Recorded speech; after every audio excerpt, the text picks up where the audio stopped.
Il n'y a que toi, Seigneur, il n'y a que toi. Il n'y a que toi, mon Dieu, il n'y a que toi. Il n'y a que toi, Adonai, il n'y a que toi. Il n'y a que toi, Adonai, il n'y a que toi. Il n'y a que toi, Elohim, il n'y a que toi. Il n'y a que toi, Elohim, il n'y a que toi. Il n'y a que toi, Elohim, il n'y a que toi. Oh, il n'y a que toi. Il n'y a que toi, Elohim, il n'y a que toi. Il n'y a que toi. Il n'y a que toi, Zambé, il n'y a que toi. Il n'y a que toi. Il n'y a que toi, Zambé, il n'y a que toi. En dehors de toi, Il n'y a que toi, Seigneur, il n'y a que toi. Il n'y a personne, Jésus, il n'y a personne. en dehors de toi, Il n'y a personne, Jésus, il n'y a personne. en dehors de toi. Il n'y a personne, mon Dieu, il n'y a personne. Alléluia. Il n'y a personne, Jésus, il n'y a personne. Tu es vivant, Seigneur, tu es vivant. Tu es vivant, Seigneur, tu es vivant. Tu es vivant, mon Dieu, tu es vivant. Tu es vivant, mon Dieu, tu es vivant. Tu es vivant, Seigneur, tu es vivant. Tu es vivant, Seigneur, tu es vivant. Alléluia. Tu es vivant, mon Dieu, tu es vivant. Alléluia. Tu es vivant, Jésus, tu es vivant. Tu es vivant, Jésus, tu es vivant. Tu es vivant, mon roi, tu es vivant. Tu es vivant. Tu es vivant, mon roi, tu es vivant. Dieu puissant, Jésus, tu es puissant. Tu es puissant. Tu es puissant, Jésus, tu es puissant. Tu es puissant. Tu es puissant, Jésus, tu es puissant. Tu es puissant. Tu es puissant, mon Dieu, tu es puissant. Je t'aime, mon Dieu. Je t'aime, mon Dieu, je t'aime, mon Dieu. Je t'aime, mon Dieu. Je t'aime, mon Dieu, je t'aime, mon Dieu. Alléluia. Alléluia, alléluia, alléluia, Alléluia. alléluia, alléluia, alléluia, alléluia, alléluia, alléluia, alléluia, alléluia, alléluia, alléluia, alléluia, alléluia, alléluia, alléluia, alléluia, alléluia, alléluia, Alléluia. alléluia, alléluia, Alléluia. alléluia, alléluia, alléluia, Alléluia. alléluia, alléluia, alléluia, alléluia. Tu es ici, Jésus, tu es ici. Tu es ici, Jésus, tu es ici. Tu es ici, Jésus, tu es ici. Tu es ici, Jésus, tu es ici. Tu es ici, Jésus, tu es ici. Tu es ici, parmi nous, tu es ici. Tu es ici, parmi nous, tu es ici. Tu es ici, parmi nous, tu es ici. Tu es ici parmi nous, tu es ici. Hosanna, Tu es ici parmi nous, tu es ici. Hosanna, Hosanna, Hosanna. Hosanna, Hosanna, Hosanna. Hosanna, Hosanna, Hosanna.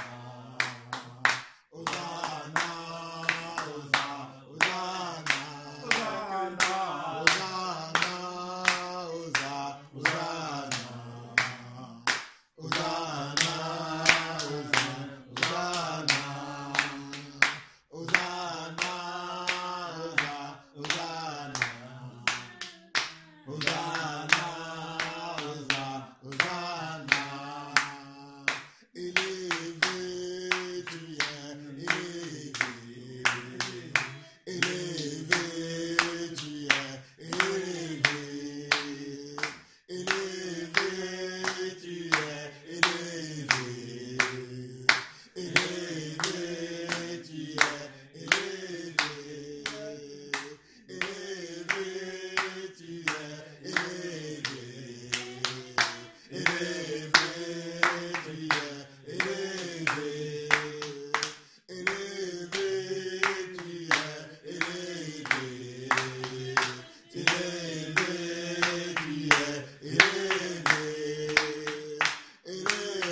Exalté.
seigneurs, Seigneur des seigneurs, Jésus, Seigneur des seigneurs, Seigneur des seigneurs, Jésus, Seigneur des seigneurs, Seigneur des seigneurs, Jésus, Seigneur des seigneurs, Seigneur des seigneurs, Jésus, Seigneur des seigneurs, Seigneur des seigneurs, Jésus, Seigneur des seigneurs, Seigneur des seigneurs, Jésus, Seigneur des seigneurs, Seigneur des seigneurs, Jésus, Seigneur des seigneurs, Seigneur des seigneurs, Jésus, Seigneur des seigneurs, Seigneur des seigneurs, Jésus, Seigneur des seigneurs, Seigneur de toi, Jésus, il n'y a que toi, il n'y a que toi, Jésus, il n'y a que toi,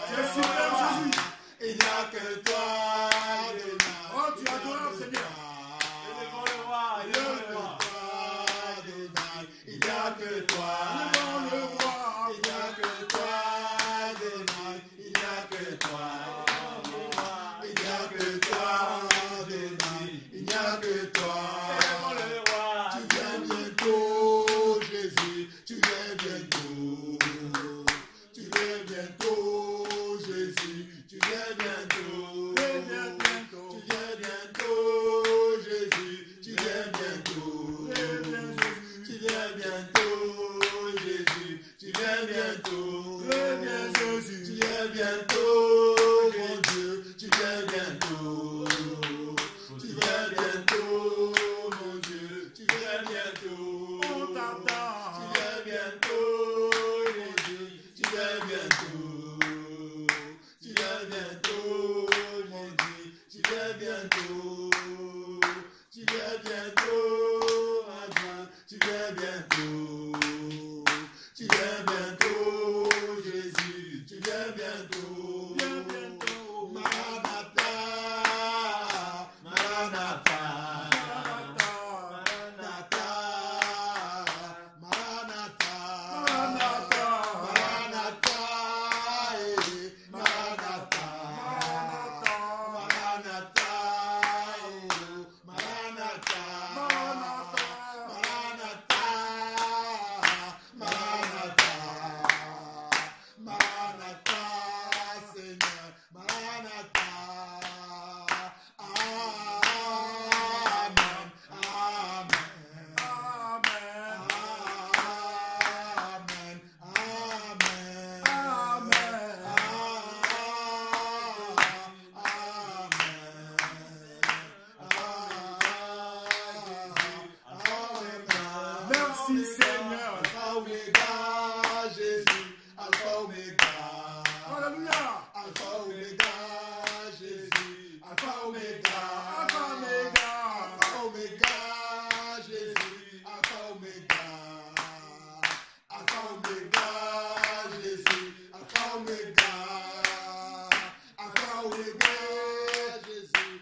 Merci Seigneur. Oh, alléluia Seigneur. Merci Seigneur. Merci. Oh, alléluia, alléluia Seigneur. Merci Seigneur. Merci Seigneur. Merci pour ta joie, pour ta paix Seigneur. Merci pour ton esprit. Oh, alléluia Seigneur. Nous élevons ton nom Seigneur. Nous adorons ton nom Seigneur. Nous glorifions ton nom Seigneur. Oh, alléluia, alléluia Seigneur. Hosanna à toi Seigneur. Hosanna à toi Seigneur. Toi le roi des rois, le Seigneur des seigneurs. Hosanna à toi. Oh, alléluia Seigneur. Alléluia Seigneur. Oh, Hosanna, Hosanna, Hosanna à toi Seigneur. Hosanna à toi Seigneur. Oh, alléluia, alléluia Seigneur. Oh, Yandarababusi Karababundarababushe Rabababasundake Oria Sandaramaye Kiramamashindarababasaka Oh, Indarabasondorobo Sandaramaye Kandoroboria. Alléluia, alléluia. Alléluia Seigneur. Alléluia Seigneur. Oh, alléluia Seigneur. Oh, alléluia Seigneur. Oh, alléluia Jésus. Le roi des rois Jésus. Le roi des rois Jésus. Le tout-puissant Jésus. Le majestueux Jésus. le majestueux Jésus. Oh, Hosanna à toi, Hosanna à toi, Hosanna à toi. Oh, merci Seigneur. Oh, Alléluia, Alléluia. Merci Seigneur, merci Seigneur. Oh, Alléluia. Merci Seigneur, merci Seigneur, merci Seigneur. Amen. Oh, Alléluia. Merci Seigneur. Merci Seigneur. Alléluia. Pendant que cet esprit de louange est encore sur nous, je vais juste nous confirmer que ce que nous faisons, c'est comme ça que les apôtres vivaient. C'est comme ça que les apôtres vivaient. On va lire juste un passage dans Actes chapitre 2. Actes chapitre 2. Actes chapitre 2. Et j'ai un témoignage pour vous les Allemands. La semaine dernière, on était en Belgique. Et de la même manière, comme ça, comme le Seigneur nous conduit, hein, selon que chacun puisse élever sa voix, louer le Seigneur, nous sommes arrivés vendredi. Et de vendredi jusqu'à dimanche, nous louons le Seigneur par moment. Et nous partageons aussi par moment. Et par la grâce du Seigneur, le jour où on partait le dimanche soir, les voisins de nos sœurs, de la sœur qui nous a reçus en Allemagne, ils nous ont témoigné que toutes nos louanges qu'ils attendaient les réjouissaient le cœur. Donc du coup, ils ont coupé leur télévision, ils ont coupé leur radio et nous attendaient nos louanges. Ils attendaient, le dimanche quand on partait, ils nous ont témoigné ça, on leur a demandé pourquoi vous n'êtes pas venus. Mais nos louanges tellement glorifiaient tellement le Seigneur que ces voisins, au lieu de suivre leur télévision et leur radio, ils nous ont témoigné cela, qu'ils ont éteint leur radio pour écouter nos témoignages et pour écouter nos louanges. Donc quand on loue le Seigneur, il y a des choses qui peuvent se passer. On ne fait pas ça pour que les voisins nous témoignent quelque chose. Nous, on ne savait même pas que nos louanges les faisaient du bien. C'est en partant le dimanche qu'ils nous ont vus avec la sœur qui nous a reçus. On dit, ah, donc c'est vous qui chantez depuis vendredi soir, la nuit. Ah, ça nous a fait du bien, on a tellement écouté. Du coup, on était touchés d'attendre que ce que nous on faisait, on pensait que c'était anodin. Mais ça touche des voisins. Alléluia. Donc peut-être ici, pendant que nous louions là, les anges sont en train de nous d'apporter nos louanges vers le trône de Dieu. Peut-être vos voisins ici qui sont à côté, ils peuvent sentir qu'il y a quelque chose de nouveau dans cette ville. Alléluia. Il y a quelque chose de nouveau qu'on n'a jamais vu dans cette ville qui est arrivé. Donc soyons dans l'assurance. Même si nous partons, continuez vous-même par moment de louer le Seigneur ici. Afin que la fumée de la louange de Dieu qui s'élèvera de cette maison pour aller au trône de Dieu puisse toucher vos alentours ici. Ce témoignage-là, c'est quand j'ai écouté ça là-bas, quand on était en Belgique, c'est la toute première fois de ma vie que j'entends cela. Ça fait des années que je sers le Seigneur, des années qu'on va de lieu en lieu pour prier, mais je n'ai jamais écouté un tel témoignage comme on l'a écouté en Belgique. Tous les frères qui sont là étaient là.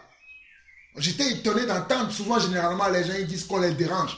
Mais cette fois-ci, ces gens ont éteint leur télévision et leur radio pour écouter notre témoignage.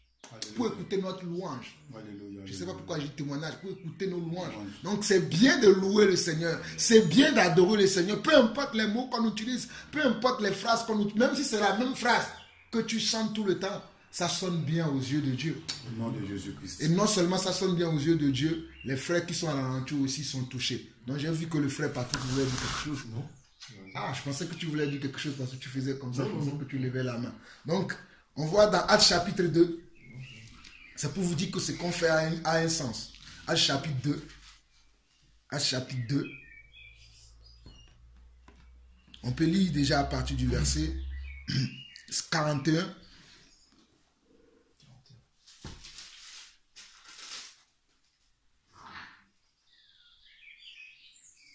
On dit que ceux qui acceptaient sa parole furent baptisés. Et en ce jour-là, le nombre des disciples augmenta environ de 3000 âmes. Ils persévéraient dans l'enseignement des apôtres, dans la communion fraternelle, dans la fraction du pain et dans les prières. Pourquoi je vous lis ce verset? Parce que c'est ce que nous sommes en train de faire.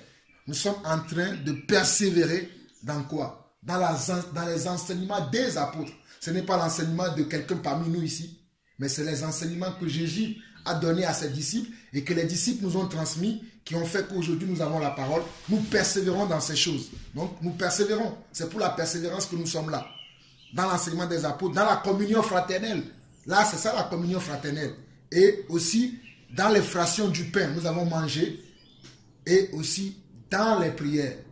Combien on n'a pas prié ici? On vient de prier et après la prière, on commence encore à adorer le Seigneur.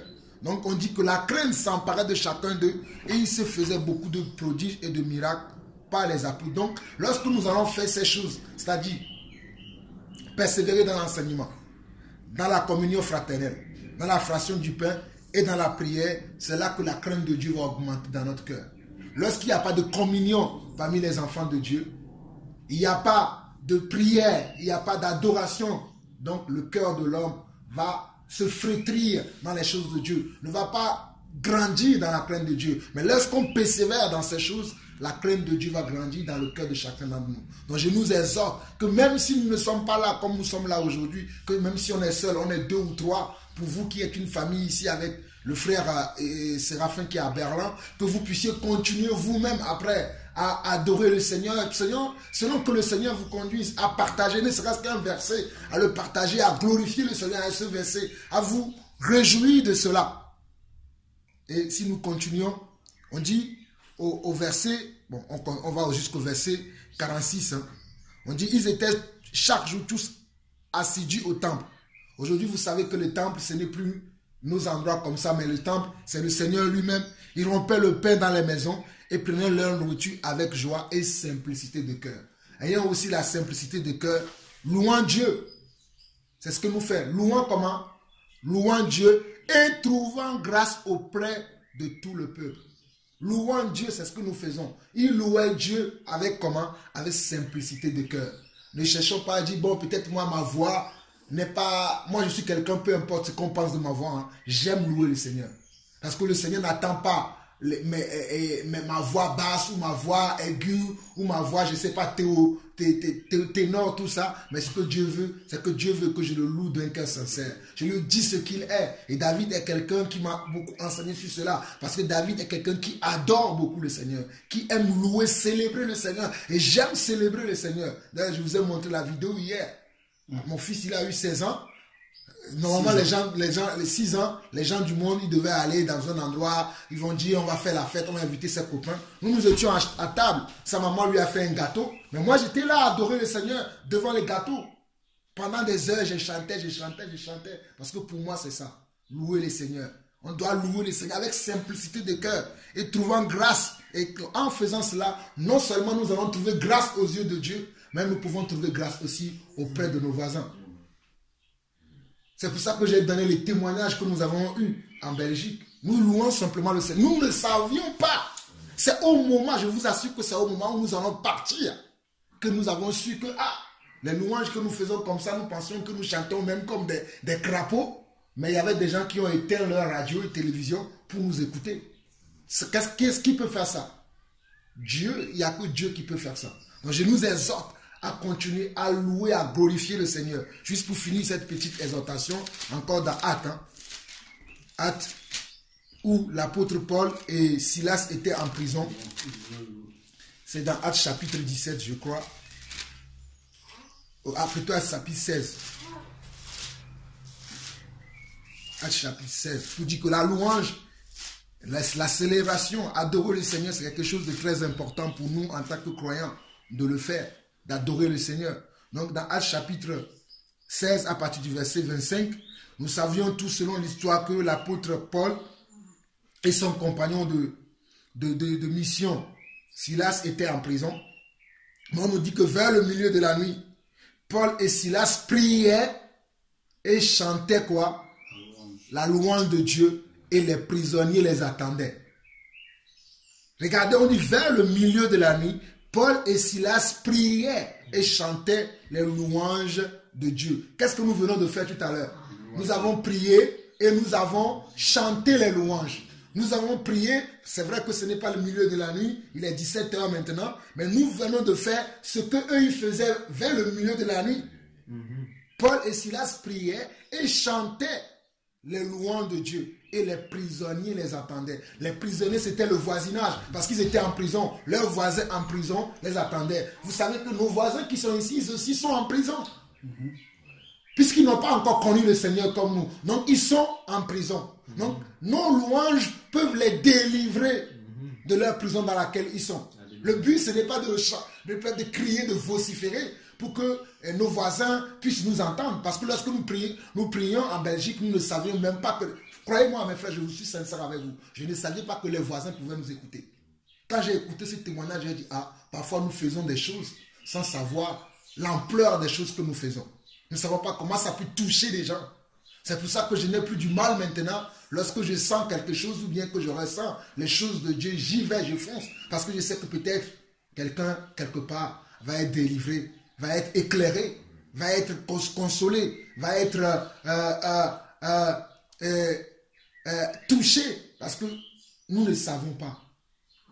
Qui sait, comme l'apôtre Paul dit, qui sait que la parole, comme il dit dans le livre de 1 Corinthiens chapitre 7, que sais-tu peut-être que toi qui es quelqu'un qui est sauvé, tu peux sauver ta femme qui est non-croyant. On ne sait pas. Il n'y a que Dieu qui sait les choses. Nous ne savons pas les choses.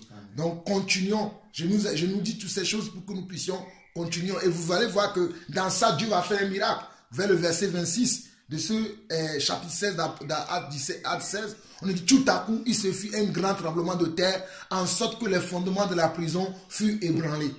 Au même instant, tous les portes s'ouvrirent et les liens de tous les prisonniers furent rompus. Qui a fait ça? À cause de deux personnes. Deux personnes, Paul et Silas, qui étaient en train de chanter, prier, louer le Seigneur. Dieu va délivrer toute une prison.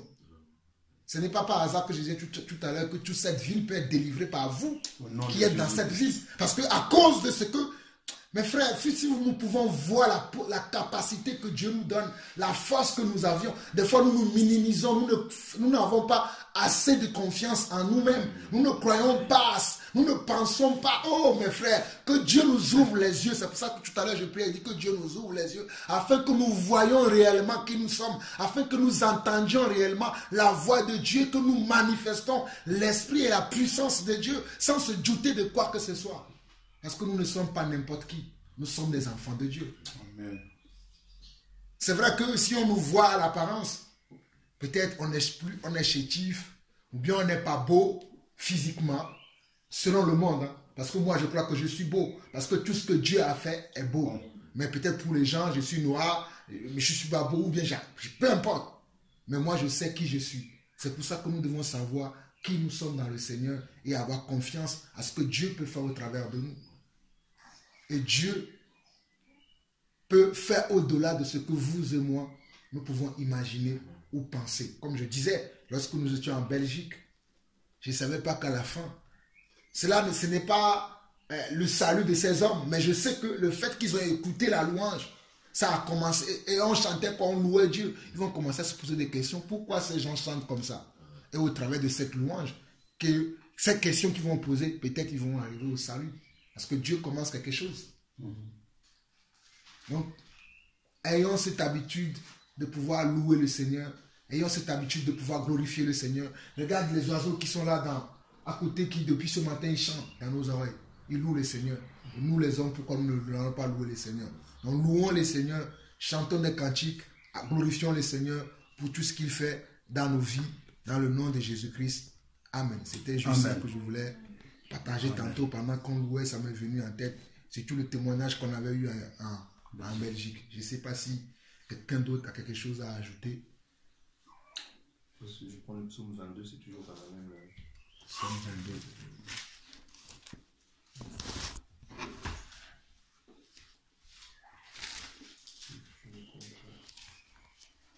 Verset 4. Juste le verset 4. Psaume 22, verset 4.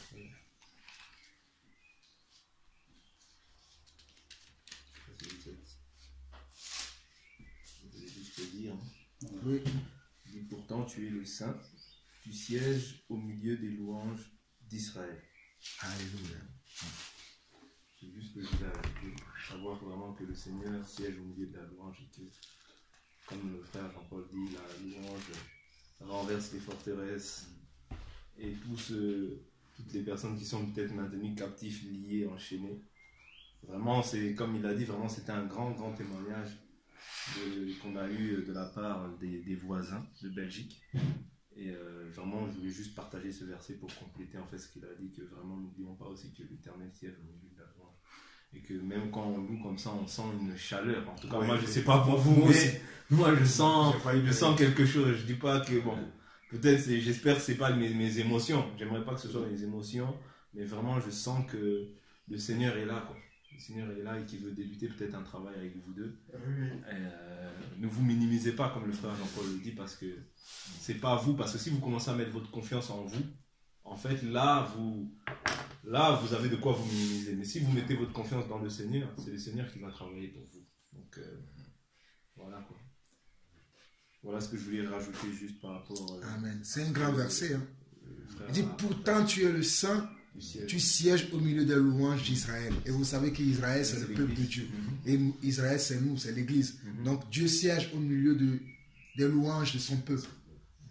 Parce qu'il y a d'autres versets qui le disent comme ça, que Dieu siège au milieu des louanges de son... Toujours dans le livre de Psaume, hein, vous allez voir que dans le livre de Psaume, il y a beaucoup de versets qui parlent de cela. Que Dieu siège au milieu des louanges de son peuple. Donc la louange est quelque chose que Dieu agrée. D'ailleurs, quand on voit dans Apocalypse, chapitre 4, chapitre 5, on voit que devant le trône de Dieu, il y a des êtres vivants, il y a les 24 vieillards qui sont là à tue-tête, nuit et jour, à adorer le Seigneur. A dit, tu es saint, saint, saint est le Dieu du... 24 heures sur 24, sans repos, vous imaginez ça? Et nous, on a du mal des fois à louer le Seigneur. Donc quand on loue le Seigneur, sentons-nous libres. Même si tu dois crier de tout tes gosiers parce que c'est cela, comme ça que tu le sens. Louons le Seigneur. Moi, j'aime louer le Seigneur. Des fois même, je vais au travail en louant le Seigneur. Hein. Je rentre dans le travail comme ça, tu me vois en train de louer. Et les gens me disent, ah, tu es toujours dans la joie. Ben oui. Il a dit, réjouissez-vous toujours, je le répète, réjouissez-vous. Alors que des fois, j'ai de quoi ne pas être dans la joie. Mais je me force. Je m'exerce comme ça. À avoir un style de vie comme ça. Donc je vous exhorte aussi, parce que je sais que Dieu va faire beaucoup de choses dans notre vie, mais c'est nous qui les limitons. C'est pas Dieu qui nous limite, mais c'est nous-mêmes qui limitons Dieu, parce que nous n'avons pas assez de confiance en Dieu, ni en nous-mêmes. On se dit, ah, je ne pourrais pas, je ne peux pas ceci. On se met des blocages. Mais libérons-nous, laissons Dieu nous conduire librement. Et nous allons voir que nous allons être capables de faire beaucoup de choses, et nous allons nous surprendre. Des fois, je me surprends moi-même. Je me dis, ah, c'est moi qui ai fait ça. C'est là que tu vois que la parole de Dieu est vraie. Que si nous vivons, ce n'est plus nous qui vivons, mais c'est Christ qui vit en nous. Amen. Amen. Amen. Amen. Je ne sais pas si quelqu'un d'autre a quelque chose à ajouter. Là, j'ai prévu de parler de beaucoup de choses, mais je sens dans l'esprit que ça ne vaut pas la peine. Mais quand même, je parlerai juste je partagerai quelques passages encore. Peut-être concernant Pentecôte aussi, pour que nous puissions être éclairés aussi par rapport à ce sujet. Aujourd'hui, vous savez qu'il y a la fête de Pentecôte. Aujourd'hui, dans le monde. C'est aujourd'hui. Si, c'est aujourd'hui. Dimanche aujourd'hui. C'est aujourd'hui la fête de Pentecôte. Dans le monde, c'est aujourd'hui la fête de Pentecôte. Demain, ce sera le lundi de Pentecôte. Et aujourd'hui, il y a la fête de Pentecôte qui se fête. Et avant qu'on lit Actes chapitre 2, le premier verset, allons dans Lévitique 23 pour voir ce que c'est que la fête de Pentecôte. Vite fait, hein. On va lire ça vite fait. C'est juste pour nous exhorter. Parce que les apôtres ont eu une attitude le jour de Pentecôte. Et j'aimerais que nous aussi, nous ayons cette attitude-là. On peut lire Lévitique 23 à partir du verset 15. Lévitique 23. Et dans Lévitique 23, vous trouverez tous les autres faits. Mais je ne vais pas beaucoup m'attarder là-dessus. C'est juste pour nous encourager. L'attitude que nous devons avoir. Nous ne devons pas être comme le monde. Ce matin, nous avons prévu sortir. Lorsque le frère Bruno nous parlait qu'on va sortir, il a encore fait quelques évangélisations. Mais je n'ai pas senti ce besoin-là à l'intérieur de moi. J'ai senti plutôt beaucoup plus que nous devons rester entre nous, prier et adorer le Seigneur. C'est pour ça que j'ai dit, bon, on ne sortira pas aujourd'hui, parce que je ne ressens pas le besoin. Lisons, comme ça vous allez comprendre. Dans Lévitique 23, à partir du verset 15, on dit, depuis le lendemain du sabbat, du jour où vous apporterez la gèbe qui sera agitée de côté d'autres, vous compterez 7 semaines entières, vous compterez 50 jours jusqu'au lendemain du 7e sabbat, et vous ferez à l'Éternel une offrande nouvelle. Vous apporterez de vos demeures 2 pains pour qu'ils soient agités de côté et d'autre. Ils seront faits avec 2 dixièmes de fleur de farine et cuits avec du levain. Ce sont les prémices à l'Éternel. Outre ces pains, vous offrirez en holocauste à l'Éternel 7 agneaux d'1 an sans défaut, un jeune taureau de 2 béliers. Vous y joindrez l'offrande et la libation ordinaire comme offrande consumée par le feu d'une agréable odeur à Dieu. Vous offrirez un bouc en sacrifice d'expiation et 2 agneaux d'1 an à sacrifice d'action de grâce. Le sacrificateur agitera ses victimes de côté et d'autre devant l'Éternel avec le pain des prémices et avec les 2 agneaux. Elles seront consacrées à l'Éternel et appartiendront au sacrificateur. Ce jour même, vous publierez la fête et vous aurez une sainte convocation. Vous ne ferez aucune œuvre servile.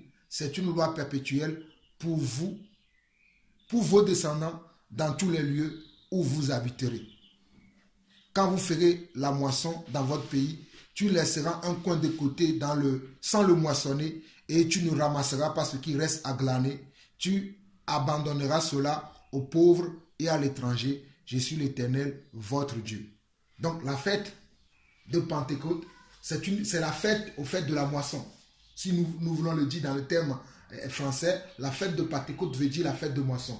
C'est une fête qui est fêtée après la fête de Pâques et la fête du pain sans levain. Moi j'étais juif à l'époque, je connaissais ça.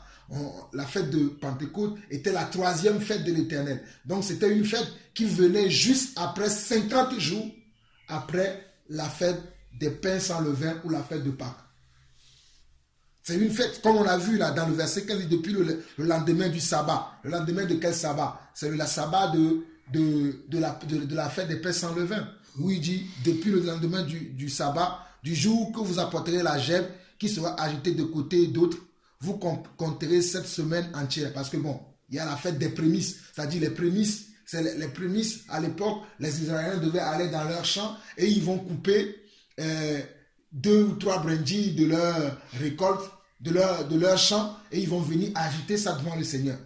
Mais après cette fête-là, après la fête des prémices, ils doivent compter 7 semaines. 7 semaines, ça fait 49.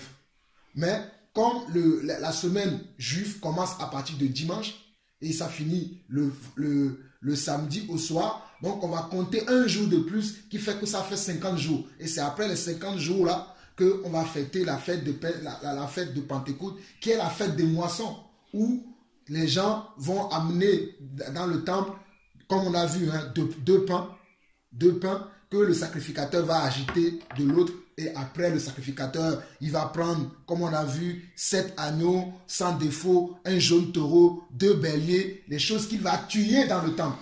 Donc quand je vois les gens aujourd'hui dire qu'ils fêtent la fête de Pentecôte, ils ne le fêtent pas selon la Bible. Parce que la fête, on a vu, on a lu. Que la fête de Pentecôte, il y a Dieu dans tout ce que Dieu donne, il donne comment le faire. Aujourd'hui, les gens, ils font la fête de Pentecôte, mais ils ne le font pas selon Dieu. Mais cela, ce n'est pas le problème. Mais ce qui m'intéresse à nous, c'est que on va comprendre, on quitte là, hein, parce que je ne voulais pas attarder là-dessus. On va maintenant dans Actes chapitre 2. Le jour de Pentecôte, pour voir que les apôtres ne se conformaient pas au monde. Ne se conformaient pas au monde religieux de leur époque. Dans Actes chapitre 2, allons rapidement dans Actes chapitre 2. On nous dit le jour de la Pentecôte. Donc ça veut dire que les apôtres n'étaient pas au temple ce jour-là. Ils étaient ailleurs parce qu'ils étaient concentrés sur Dieu. Donc je nous interpelle afin que nous aussi nous ayons cette attitude-là. Que nous ayons l'attitude des apôtres. De ne pas faire comme tout le monde. Parce que le jour de la Pentecôte, il y avait des gens qui étaient dans leur temple pour continuer de faire leurs sacrifices. Mais eux, ils ont écouté quoi? La parole du Seigneur qui leur avait dit, attendez-moi dans la chambre haute jusqu'à ce que vous recevez quoi? Le baptême du Saint-Esprit. Mes frères, ce week-end, je ne sais pas, mais c'est un week-end spécial. Hein, parce que hier, nous avons parlé de l'Esprit et nous tombons sur la fête de Pentecôte, le jour aussi où le Seigneur, c'est vrai que même si c'est une fête dans le monde, mais nous comprenons par là que c'est en ce jour-là aussi que le Seigneur avait déversé son esprit sur son église. Et c'était là où l'église même a commencé. Il y a quelque chose de nouveau qui va commencer dans notre vie. Alléluia. Moi, je crois à cela. C'est pour ça que je partage ça avec vous. Après que chacun... Moi, je sais qu'il y a quelque chose de nouveau qui va commencer dans ma vie. Parce que ce n'est pas anodin que nous serons là. Hier, on n'avait pas prévu de parler du Saint-Esprit. D'ailleurs, c'est toi qui as posé la question pour savoir c'est quoi même prier par l'Esprit. Et ça nous a permis de parler de l'Esprit et parler des dons. Et après, nous avons passé du temps à prier. À prier, à prier, à prier. Je n'avais pas prévu parler de ces choses. Mais Dieu, de fil en aiguille, nous conduit. Et ce matin, quand je méditais, je me suis rappelé que non, aujourd'hui, nous sommes même le dimanche, la fête de Pentecôte. Et je me suis rappelé que, je vais partager ça avec les frères pour parler un peu de ça. C'est que la fête de Pentecôte. Et aussi dire quelle est l'attitude que les apôtres ont eue. Donc, allons dans Actes chapitre 2, comme je disais. Actes chapitre 2. Donc, nous voyons que nous avons vu la fête de Dieu. Je ne voulais pas rester là-dessus dans Lévitique 23 pour expliquer mot à mot parce que nous savons que ces choses-là ne sont plus d'actualité pour nous aujourd'hui. Parce que nous savons que dans le Seigneur, nous pouvons fêter, que ce soit la fête de Pâques, la fête de Pentecôte, la fête de Pâques, nous pouvons le fêter tous les jours. Puisque le Seigneur, il est là maintenant. Il n'y a pas un jour spécial où on va apporter le taureau, comme on a vu dans le passage là, que le sacrificateur devait prendre certains animaux spéciaux, il devait le couper, certains seraient pour le sacrificateur, et le reste sera pour le peuple. Et si tu avais un champ, tu devais laisser une partie de ta récolte. D'ailleurs, quand on a lu dans Lévitique 23 tout à l'heure, on a vu que dans les enfants de Dieu, parmi les enfants de Dieu, il pouvait y avoir des pauvres. Aujourd'hui, quand on écoute l'évangile, c'est comme si dans le royaume de Dieu, il ne peut pas avoir des pauvres. Mais nous voyons que dans le royaume, parmi les enfants d'Israël, il y avait aussi des pauvres. Et Dieu pensait aux pauvres et il disait, ceux qui avaient des champs, quand il y avait ces gens de fête, il a dit, tu récolteras, mais tu laisseras une partie pour le pauvre et pour comment? Pour l'étranger qui réside dans ta ville. C'est pour ça que je vous dis que si le monde entier pouvait vivre selon la parole de Dieu, aujourd'hui, il y a beaucoup de choses qu'on ne vivra pas parce que vous et moi, nous sommes étrangers dans ce pays. Mais regardez comment on nous considère.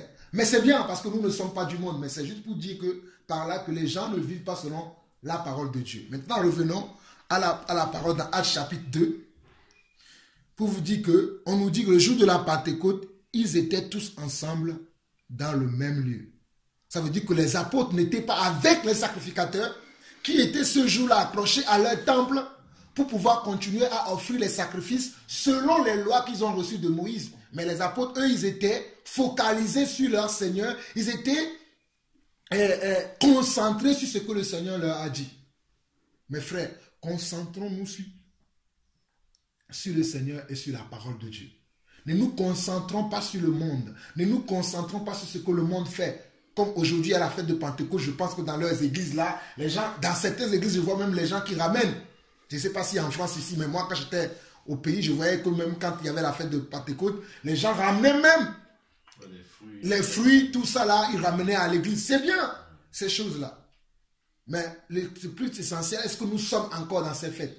Nous ne sommes plus dans ces choses. Parce que ces choses, comme la Bible et comme le livre d'Hébreux nous disait, que c'était l'ombre des choses à venir. Mais la vraie Pentecôte aujourd'hui, c'est que nous soyons concentrés sur le Seigneur et entendre ce que Dieu veut que nous fassions. Et c'est pour cela que je nous amène dans Actes chapitre 2 pour voir comment les apôtres ils ont fait. Le jour de la Pentecôte, ils étaient tous ensemble dans le même lieu.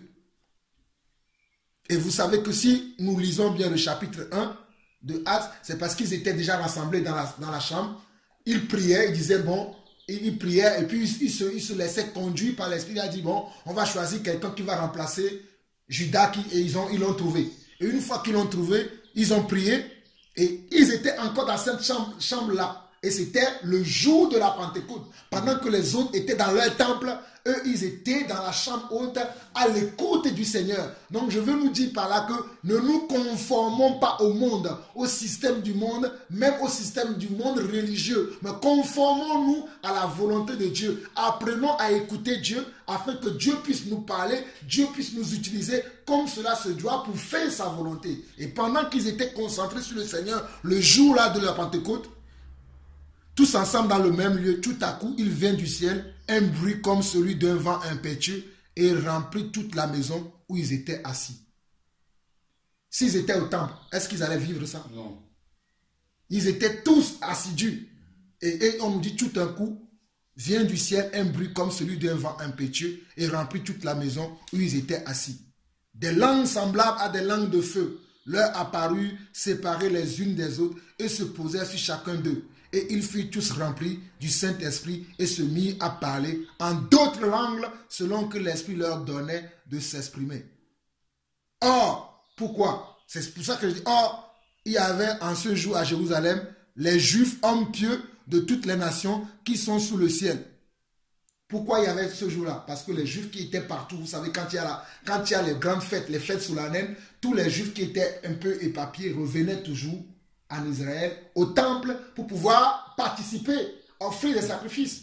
Mais les apôtres, eux, ils n'étaient pas là-bas, ils étaient ailleurs. Ils avaient marqué la différence. Ils étaient ailleurs parce qu'ils voulaient voir la puissance de Dieu se manifester dans leur vie. Ils voulaient voir, ils voulaient entendre la puissance que Dieu leur avait promis, que attendez-moi d'abord. Ils ne se mélangeaient pas avec les gens. Mais aujourd'hui, nous sommes dans le mélange. On se mélange avec tout.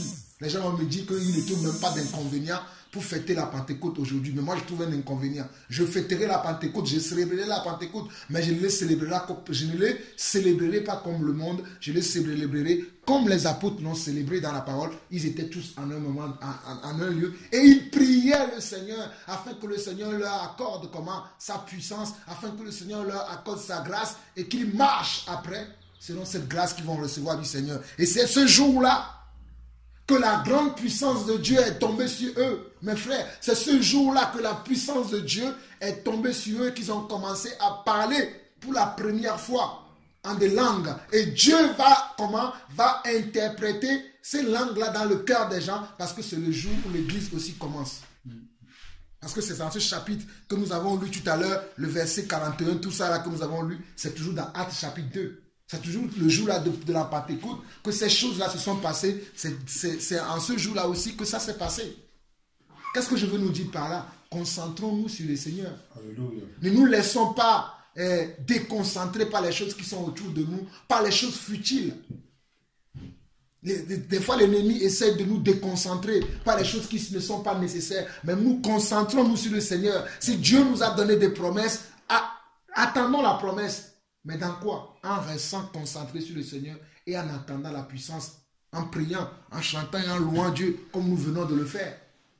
Mais ne nous laissons pas éparpiller de gauche à droite. Je vais aller faire ça, je vais aller faire ceci. Des fois, il faut simplement attendre. Écouter Dieu et attendre. Parce qu'il est mieux d'écouter, attendre. Parce que lorsqu'ils ont attendu, ils ont reçu quoi? La puissance. Après, les effets secondaires, c'était différent. Mais s'ils n'auraient pas obéi, ils se disaient, bon, de toute façon, nous avons déjà tout, nous allons partir. Non. Il faut toujours avoir une directive de la part du Seigneur. Et pour avoir une directive de la part du Seigneur, il ne faut pas faire comme tout le monde. Il faut chercher à comprendre pourquoi Dieu fait des choses. Et à chaque chose que Dieu dit a une signification. Et les apôtres ont compris ça. Et c'est pour ça que je nous exhorte que ne faisons pas comme tout le monde, ne nous laissons pas embobiner par le monde religieux, mais écoutons réellement Dieu et servons-nous de la Bible. Servons-nous de l'exemple qui sont dans la Bible. Et la Bible nous dit que nous devons imiter la foi de ceux qui nous ont précédés. Nous devons imiter la foi des apôtres. Quel apôtre dans la Bible s'est laissé impressionner par le monde, s'est laissé entraîner par le monde? Il se laissait toujours entraîner par l'esprit. Il ne se laissait pas entraîner par le monde. Il se laissait toujours entraîner par l'esprit. Donc laissons-nous entraîner par l'esprit. Ne nous laissons pas entraîner par le monde, ni les choses qui sont dans le monde, mais laissons-nous entraîner par l'esprit. C'est là que nous serons efficaces dans l'œuvre de Dieu. C'est là que nous allons accomplir vraiment la volonté de Dieu. Un dernier passage concernant ce point, dans 1 Corinthiens chapitre 16, où l'apôtre Paul va parler encore de Pentecôte là-bas.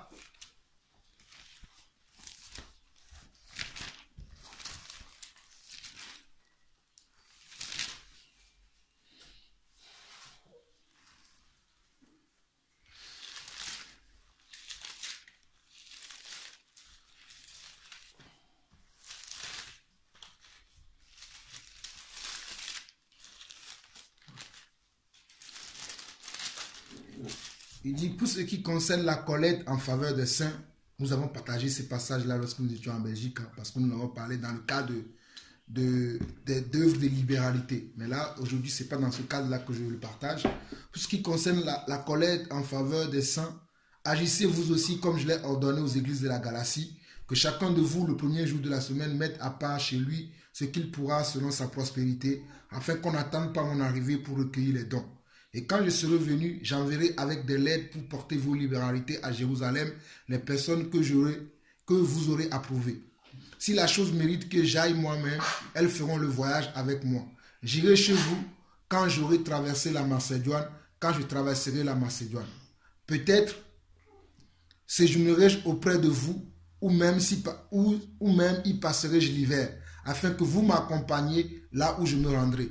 Je ne veux pas cette fois vous voir en passant, mais j'espère demeurer quelque temps auprès de vous, si le Seigneur le permet. C'est pour cela que nous devons demeurer quelque temps chez des frères, comme on est venu ici depuis vendredi.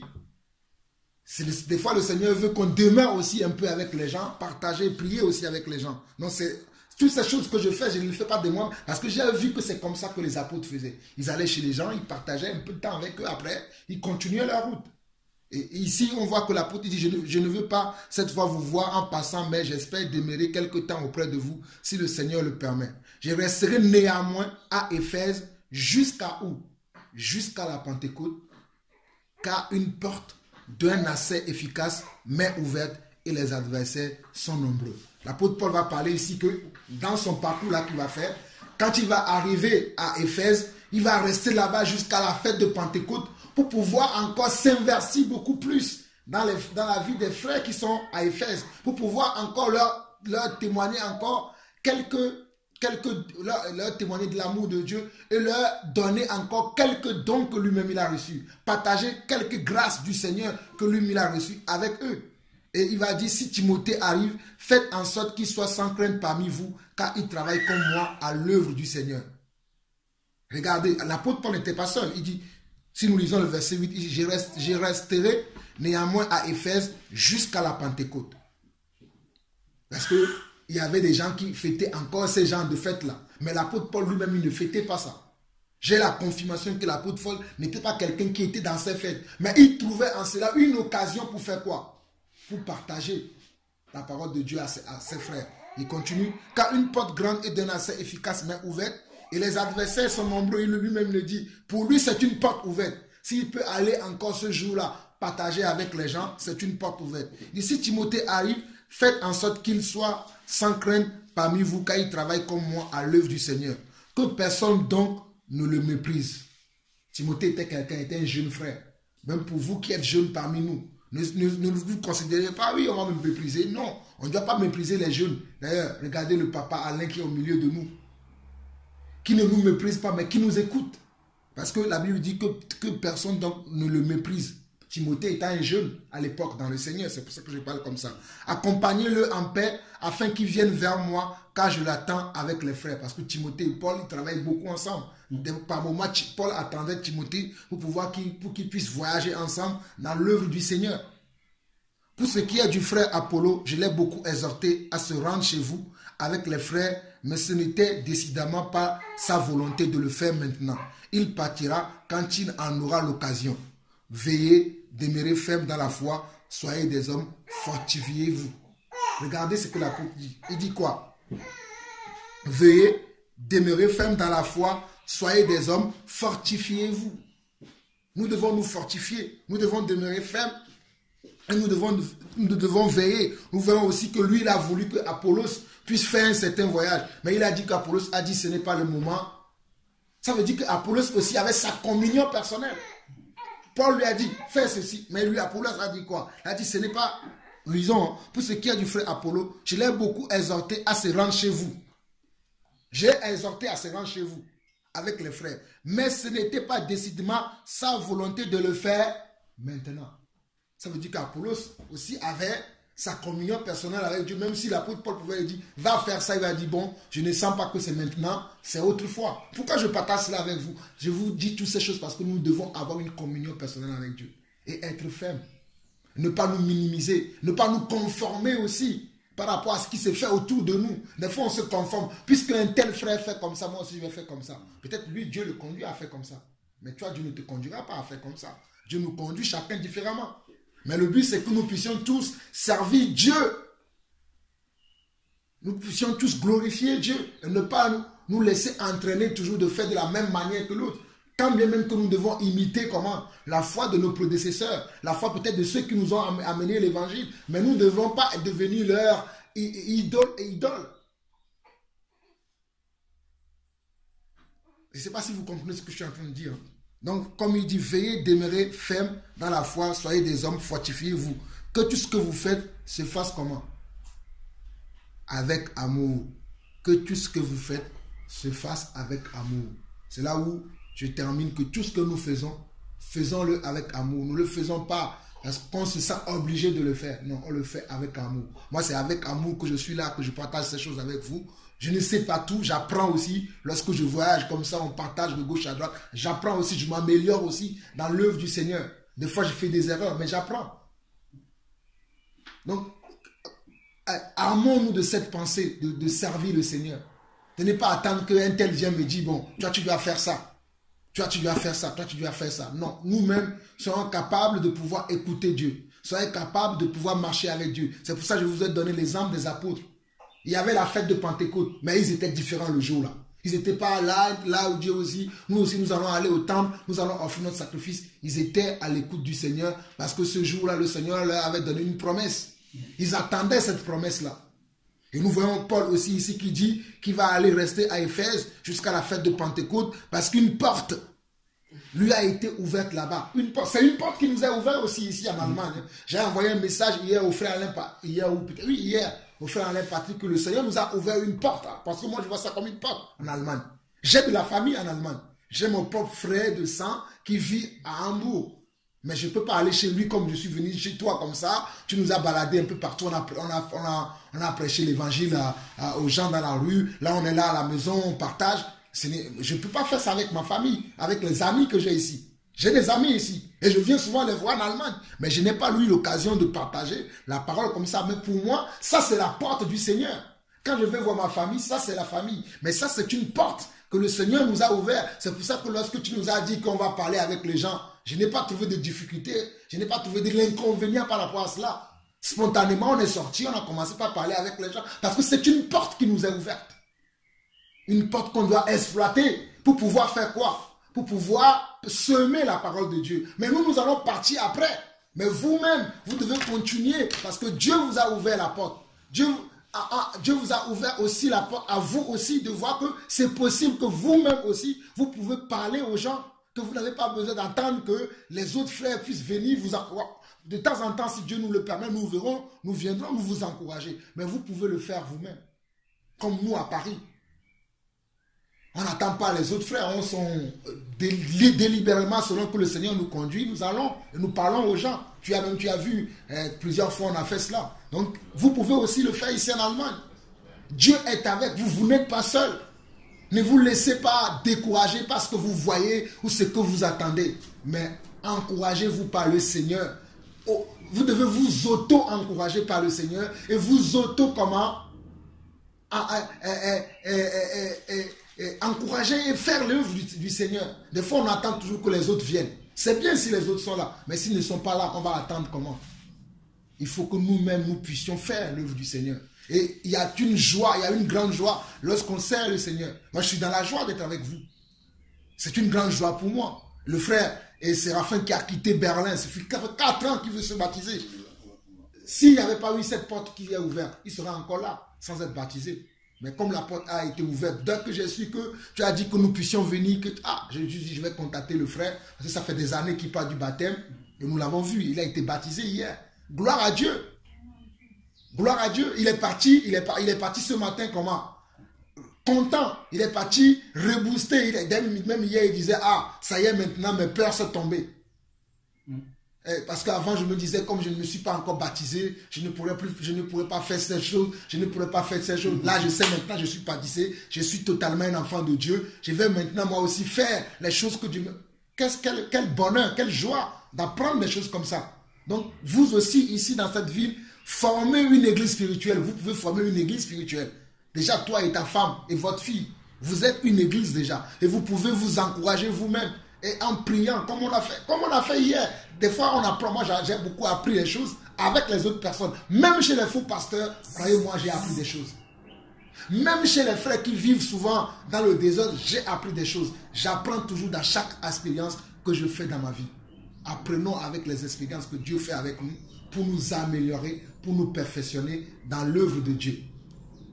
Et travaillons à cela avec une entière persévérance.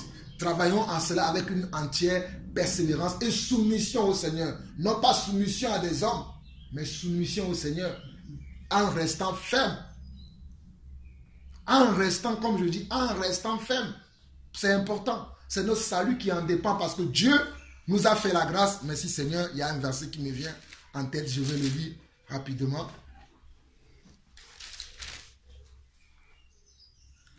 Parce que c'est une grâce que le Seigneur nous fait d'être ses serviteurs. C'est 1 Corinthiens chapitre 15. 1 Corinthiens chapitre 15. 1 Corinthiens chapitre 15, il dit: faisons confiance au Seigneur, mes frères, et travaillons avec lui. Ne rentrons pas dans le monde, ne serons pas là à discuter sur les... Non, faisons confiance au Seigneur. L'apôtre Paul qui dit, je vous rappelle, nous sommes dans 1 Corinthiens chapitre 15, je vous rappelle, frères, l'évangile que je vous ai annoncé, que vous avez reçu, dans lequel vous avez persévéré, et par lequel vous êtes sauvés, si vous le retenez dans les termes où je vous l'ai annoncé, autrement, vous aurez cru en vain. Donc, on doit garder comment aussi l'évangile dans les termes où nous l'avons reçu.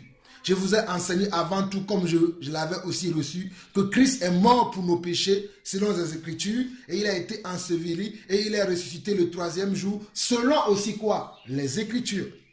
Et il est apparu à Céphas, puis aux 12, ensuite il est apparu à plus de 500 frères à la fois, dont la plupart sont encore vivants, et dont quelques-uns sont morts. Donc Christ, à l'époque, non seulement il est apparu premièrement à Céphas, Céphas c'est Pierre, à Pierre, après il est apparu aux 12, après, ensuite à 500 frères. Au verset 7, il dit, ensuite il est apparu à Jacques, puis à tous les autres apôtres. Après eux tous, il m'est aussi apparu à moi comme à l'avorton. Car je suis le moindre des apôtres, je ne suis pas digne d'être appelé apôtre parce que j'ai persécuté l'église de Dieu. Nous aussi, peut-être nous n'avons pas persécuté l'église de Dieu comme l'apôtre Paul, mais nous étions des païens qui étaient perdus dans le monde. Nous étions des pervers, des fornicateurs, des menteurs, des voleurs, des grands bandits de grands chemins dans le monde. Mais Dieu nous a fait la grâce, comme il le dit au verset 10, et c'est là où je veux m'arrêter.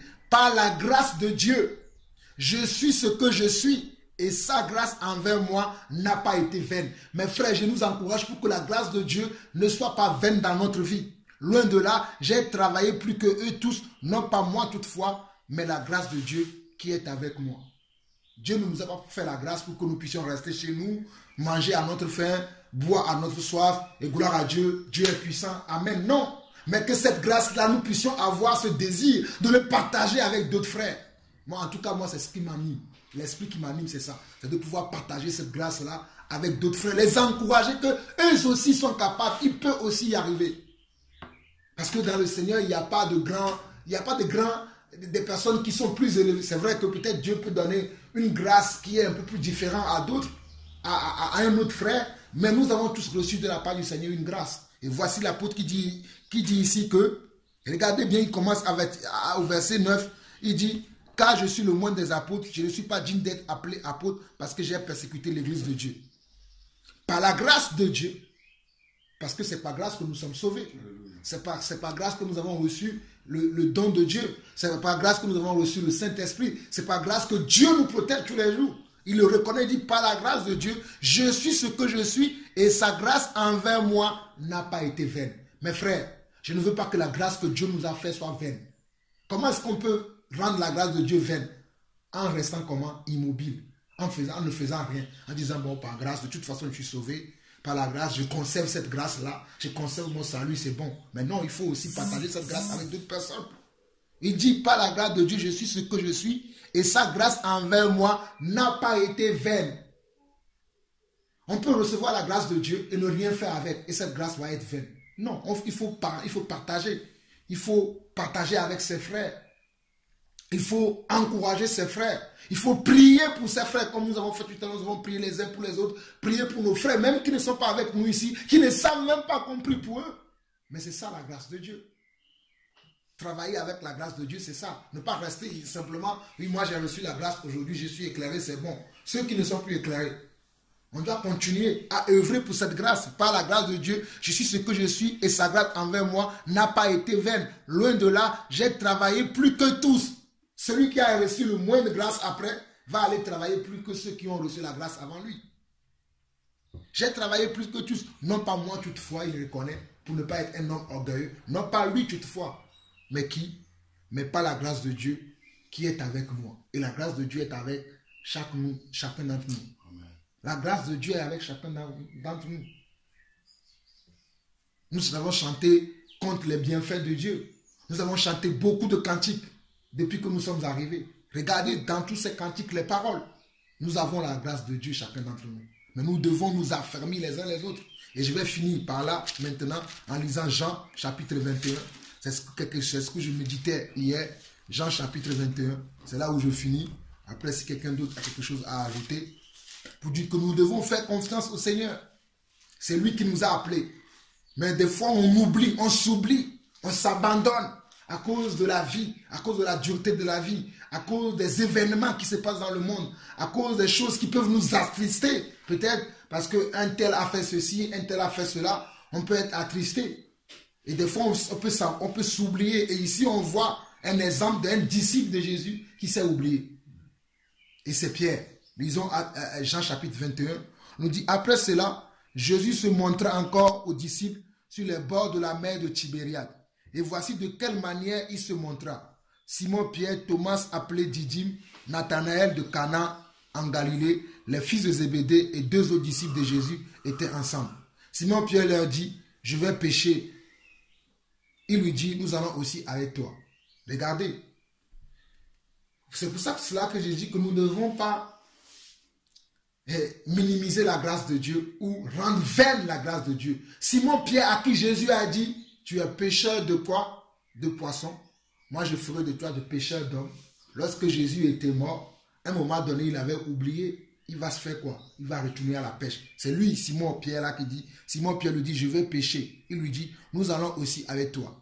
Ils sortit et montèrent dans une barque. Et cette nuit-là, ils ne prirent rien.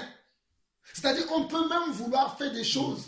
Mais si Dieu n'est pas avec nous, c'est en vain qu'on travaille. Le travail de ce monde, le travail que nous avons, si Dieu n'est pas avec nous, même le travail, nous allons le faire en vain. Nous qui voulons travailler, nous qui voulons même se mettre à notre propre compte.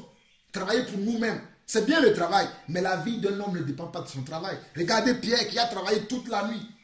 Lui, ancien pêcheur, que Dieu a pêché de là, il a dit, viens, laisse la pêche, tu vas pêcher les hommes pour moi. Mais lui, il va toujours avoir envie d'aller faire quoi? D'aller pêcher. C'est pour nous dire que par moment aussi, nous arrive d'avoir ce comportement-là. On pense tellement à nous. Ah oui, il faut que je travaille, il faut que je change de métier. Peut-être c'est le boulot que j'ai maintenant qui ne me permet pas. Peut-être ça peut être vrai. Peut-être si je change de métier, ça va être bon. Mais la Bible dit que celui qui n'est pas fidèle dans le peu de choses, lorsque Dieu va lui confier de grandes choses, il ne sera non plus fidèle. Et nous continuons le verset 4. Le matin étant venu, Jésus se trouvant sur le rivage, mais les disciples ne savaient pas que c'était Jésus. Regardez Pierre qui avait marché à Jésus. Il était tellement concentré sur lui-même qu'il ne savait plus qui était Jésus. Jésus venait sur la plage, il ne l'a pas reconnu.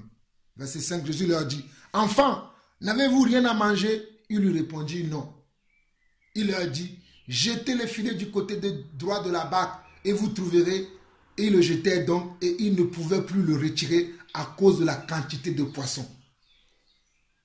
C'est pourquoi je vous lis ça. Si Dieu n'est pas dans ton affaire, même l'affaire que tu veux faire là, te mettre à ton propre compte, faire telle chose, si Dieu n'est pas dedans, mon frère, ça ne sert à rien. Mes frères et sœurs, je vous assure que ça ne sert à rien.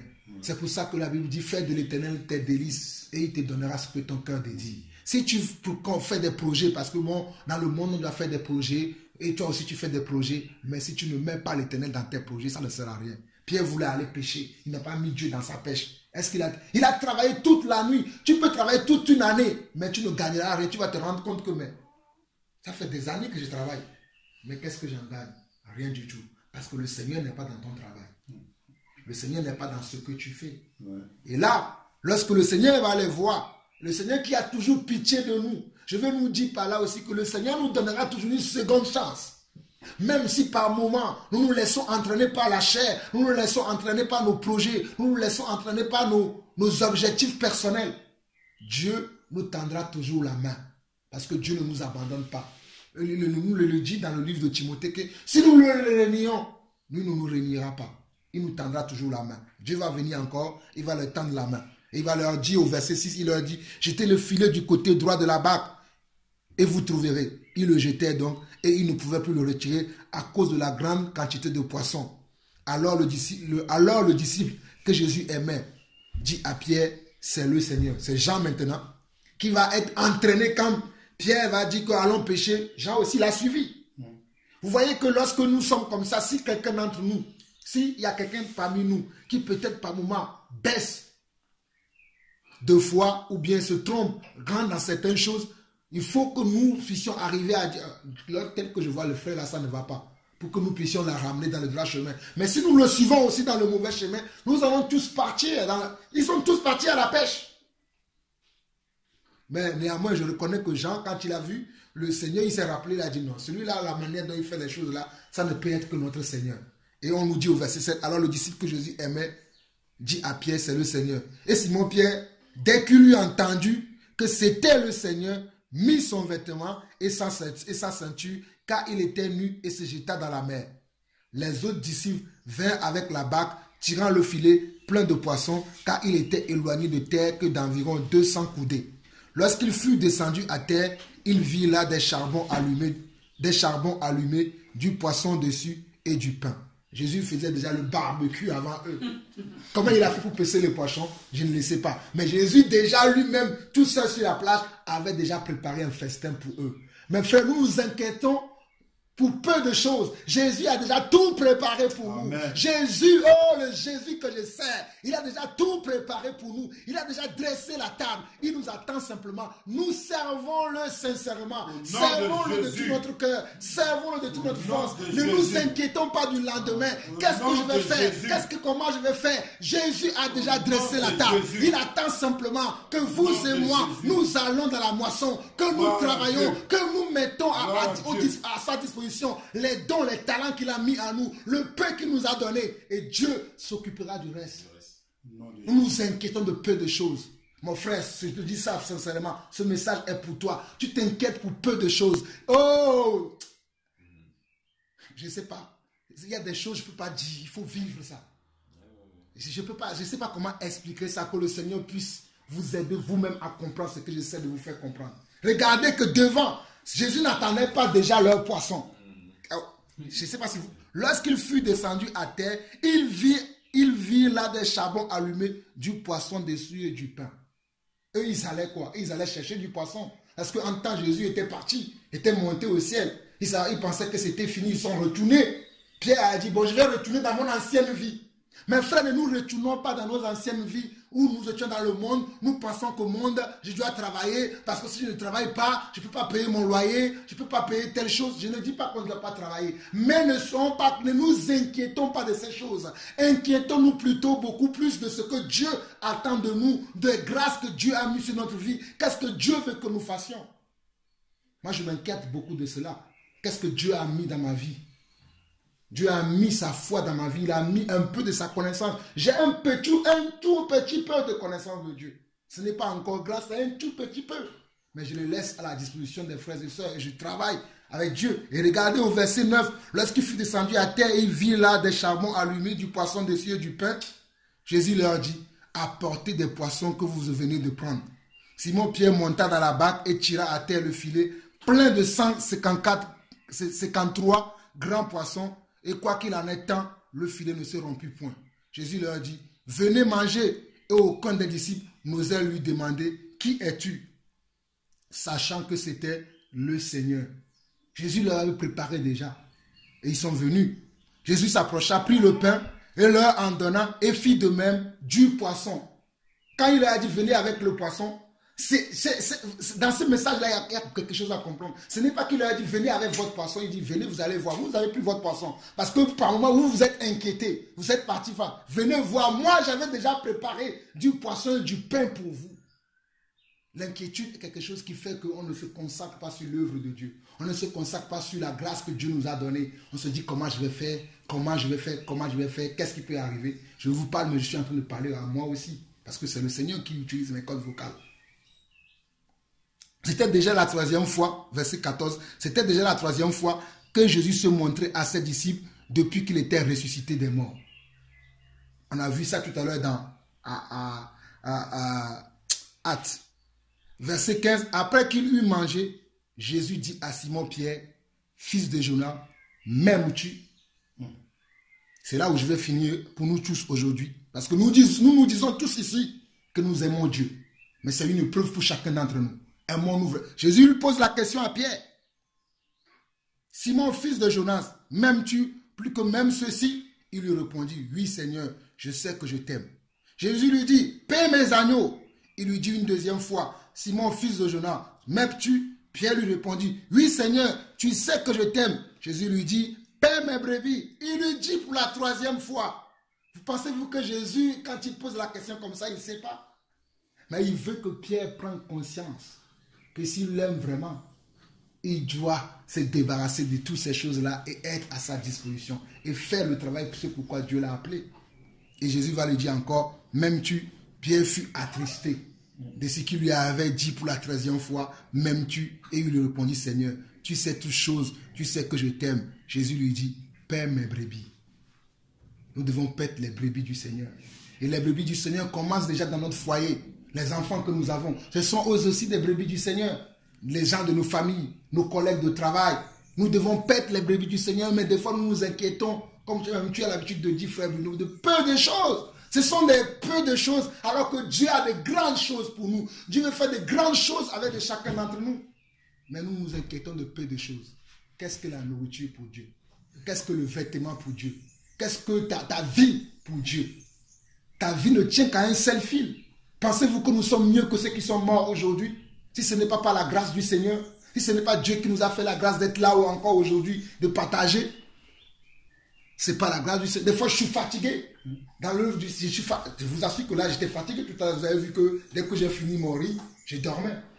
Je me suis dit, je vais m'allonger un peu. Mais pendant que je me suis allongé, quelques minutes plus tard, je me suis réveillé. Je me suis dit, je vais encore aller rester avec les frères, on va partager. C'est ça. Même si je suis fatigué, je n'écoute pas mon corps qui me dit, bon, tu es fatigué, c'est bon. Non, je ne l'écoute pas. Je persévère encore parce que j'aime le Seigneur.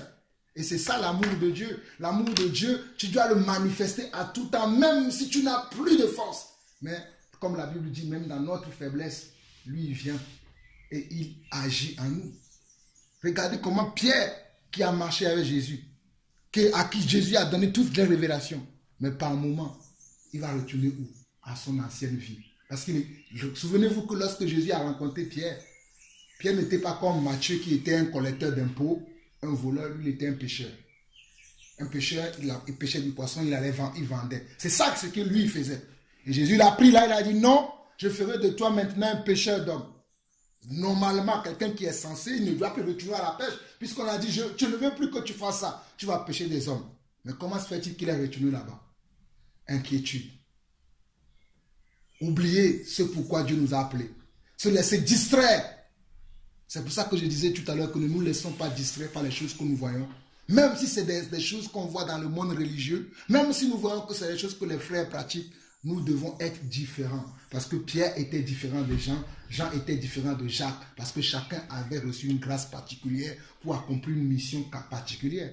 La mission que je dois accomplir, ce n'est pas la même mission que Patrick doit accomplir. La mission que Patrick doit accomplir n'est pas la même mission que je dois accomplir. Mais toujours est-il qu'ensemble, chacun selon la mission dans laquelle nous sommes, nous travaillons pour notre papa qui est au ciel. Alléluia.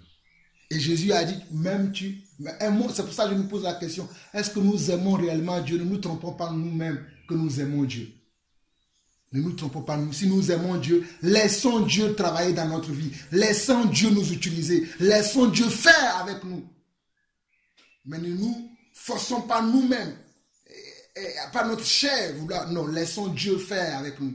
Et lorsque Dieu va faire avec nous, c'est là où nous aurons du succès. C'est là où nous aurons le triomphe. C'est là où nous allons dominer sur les œuvres de l'ennemi. C'est là où nous allons agir avec puissance. C'est pour ça que je parle de cela par rapport avec la Pentecôte. Parce qu'ils ont attendu aussi. Bon, normalement, peut-être, je ne sais pas comment le Seigneur ne m'a pas conduit à lire Jean avant Pentecôte, mais on voit ici que, à l'époque là, ce n'était pas encore la Pentecôte, mais Pierre a compris.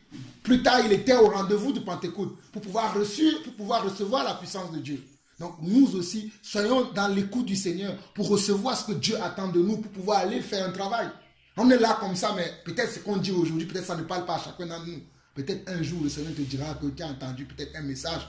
Telle année, c'est le moment maintenant pour toi de vivre ces messages-là. Ce n'est pas tous les messages que nous attendons à tout moment qui peut-être concernent le temps. Mais Dieu est en train de nous préparer pour un futur à venir.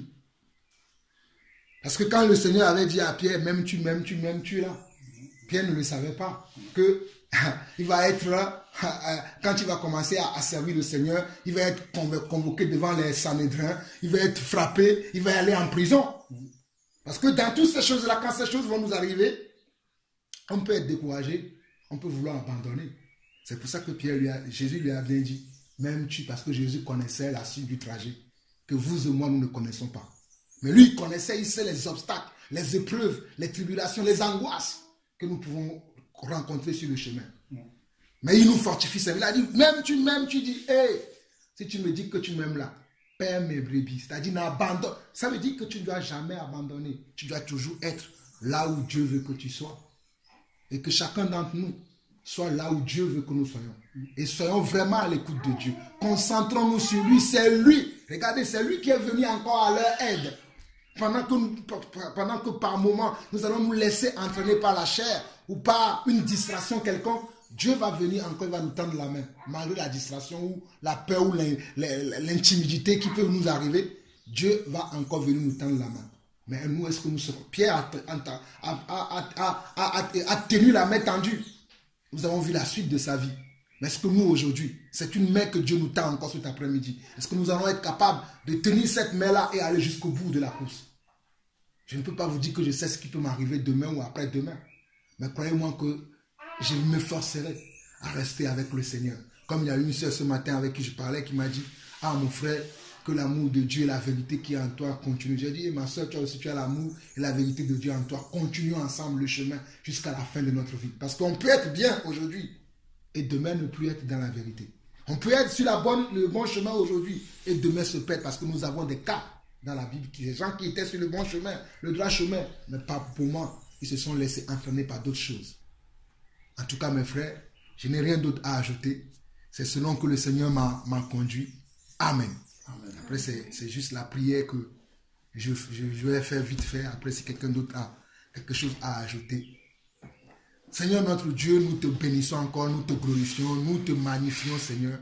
Mais avant toute chose, Papa, je te demande pardon, nous te demandons tous pardon, Seigneur Dieu.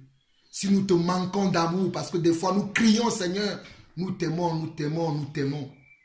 Mais notre attitude, nos comportements, nos façons de faire, nos agissements démontrent que nous ne t'aimons pas, Seigneur.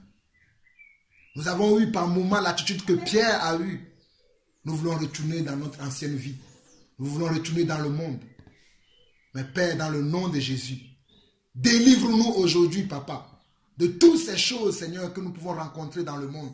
De toutes ces envies de retourner dans notre passé, d'avoir la nostalgie de notre passé. Ô Père, dans le nom de Jésus, nous refusons maintenant la nostalgie de notre passé, la nostalgie du monde, l'amour de l'argent, l'amour de la gloire, de toutes ces choses qui peuvent être un piège, un obstacle pour nous enlever, Seigneur Dieu, du droit chemin.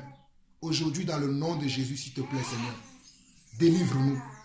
Car nous en avons assez, Seigneur Dieu, d'être à la merci de l'ennemi, de suivre la voie de l'ennemi. Nous voulons entendre que ta voix, nous voulons marcher que pour toi et avec toi, Seigneur. Seigneur, s'il te plaît, ce jour de Pentecôte, comme nous l'avons vu dans Actes chapitre 2, Papa, tu avais fait une promesse aux apôtres, et ce que tu promets, oh Papa, tu le fais. Seigneur, nous t'en supplions aujourd'hui, Papa. Nous sommes aujourd'hui aussi, Seigneur Dieu, des disciples, Papa. Et de la même promesse que tu as fait aux apôtres, nous aussi nous te demandons, Seigneur Dieu, accorde-nous ta grâce et accorde-nous ta puissance, afin que nous demeurions fermes, inébranlables, intouchables, Seigneur Dieu, dans ta voie, dans tes voies, dans ta parole, papa, afin de continuer la marche jusqu'à la fin de nos jours ou jusqu'à ce jour où la dernière trompette sonnera, papa. Mais que nous n'abandonnions pas à cause de ceci ou de cela, mais que nous tenions ferme, parce que tu dis que nous devons tenir ferme jusqu'à ce jour, papa. Oh Seigneur, que la fermeté soit dans notre comportement. Que la fermeté soit dans notre attitude. Que tout ce que nous faisons, Seigneur, puisse glorifier ton nom, papa. Que toute forme de peur, papa, quitte nos vies, Seigneur. Seigneur, des fois, c'est la peur. C'est la peur du lendemain. C'est la peur de quand passera-t-on, quand dira-t-on, oh, quand fera-t-on. Mais Seigneur, aujourd'hui, dans le nom de Jésus, je brise maintenant toute forme de peur qui peut être dans le cœur de chacun ou de quelqu'un parmi nous aujourd'hui. Dans le nom de Jésus-Christ, nous brisons cela. Car nous savons que tu es avec nous jusqu'à la fin du monde. Tu nous as promis que tu seras avec nous jusqu'à la fin du monde. Et nous croyons que tu es réellement avec nous. Nous croyons que tu marches avec nous. Nous croyons que tu es au milieu de nous, papa. Et que tu agis avec chacun d'entre nous. Père éternel, Dieu d'amour, Dieu de paix, Dieu de bonté. S'il te plaît, papa, libère-nous de la chair. Libère-nous de cette chair qui nous donne vraiment des frissons des fois, qui nous donne vraiment, Seigneur Dieu, à avoir des sentiments et des émotions qui sont contraires à ta foi, Seigneur. Et augmente-nous la foi, Seigneur. Augmente-nous la foi, afin que nous persévérions dans le droit chemin, Ô Père éternel, brise, papa, toute malédiction, toute forme de preuve, toute forme de tribulation, d'angoisse qui peut se trouver sur le chemin pour nous, qui peuvent, Seigneur Dieu, être une barrière pour nous. Dans le nom de Jésus, brise-les aujourd'hui, car nous voulons aller jusqu'au bout de la course. Nous voulons aller jusqu'au bout de la course. Seigneur, merci pour ce week-end de restauration. Merci pour ce week-end, Seigneur Dieu, de confirmation. Merci pour ce week-end, Seigneur Dieu, oh papa, où tu nous as encore régénérés à nouveau. Tu nous as encore rechargés à nouveau, afin que nous puissions continuer la marche, afin que nous ne restions pas, Seigneur Dieu, stériles dans l'œuvre, mais que nous puissions produire du fruit. Parce que lorsque nous produisons du fruit, c'est alors que ton nom est glorifié, papa. Ô Père éternel, nous voulons que ton nom soit glorifié. Sois glorifié. Sois glorifié.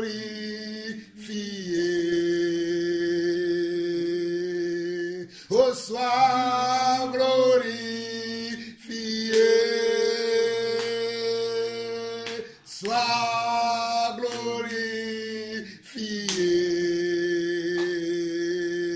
Sois glorifié.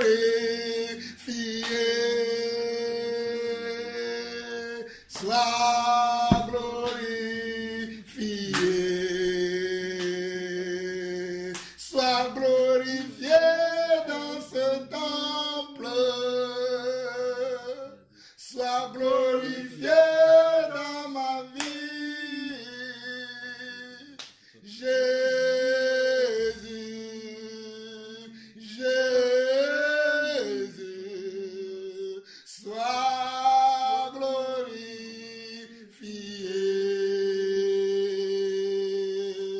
Sois glorifié. Sois glorifié.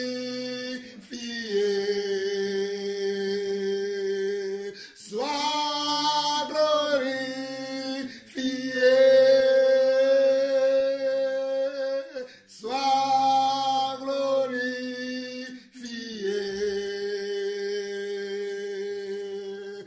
Sois glorifié dans ce temple. Sois glorifié dans nos vies. Jésus, Jésus, sois glorifié. Oh Jésus,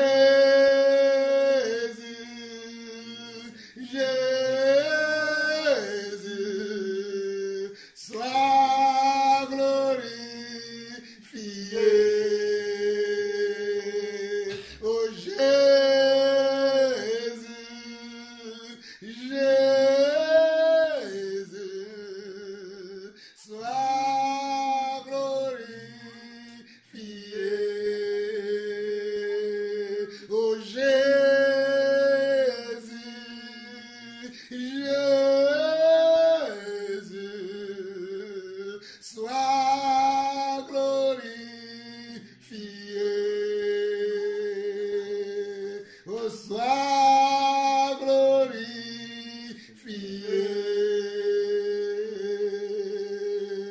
Sois glorifié.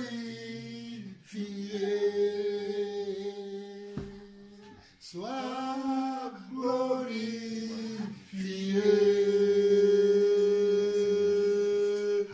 Alléluia. Au nom de Jésus-Christ. Merci Seigneur. Sois glorifié dans nos vies. Sois glorifié dans notre corps. Sois glorifié dans notre chair. Sois glorifié dans nos vies, Seigneur. Sois glorifié dans nos foyers. Merci Seigneur pour ta grâce. Merci Seigneur pour ta grâce dans nos vies. Merci Seigneur pour ta grâce dans nos foyers. Merci Seigneur pour ta grâce dans nos couples. Merci Seigneur pour ta grâce, oh Papa, pour tout ce que tu fais dans notre vie. Merci pour ce que nous voyons. Merci pour ce que nous ne voyons pas. Oh, gloire à toi Seigneur. Gloire à toi Seigneur. Gloire à toi Jésus-Christ. Gloire à toi Seigneur, roi des rois, le Seigneur des seigneurs, le roi des rois. Oh Papa, gloire à toi encore. Nous te glorifions, nous t'élevons, nous te magnifions, nous t'exaltons, oh mon Seigneur. Gloire à toi, Papa. Gloire à toi, Seigneur Dieu. Gloire à toi, Seigneur. Au nom de Jésus-Christ. Alléluia. Amen.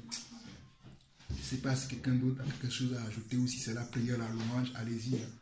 Selon que l'Esprit vous conduit. Si vous le partagez, allez-y. Oh, merci, Seigneur. Merci, Seigneur.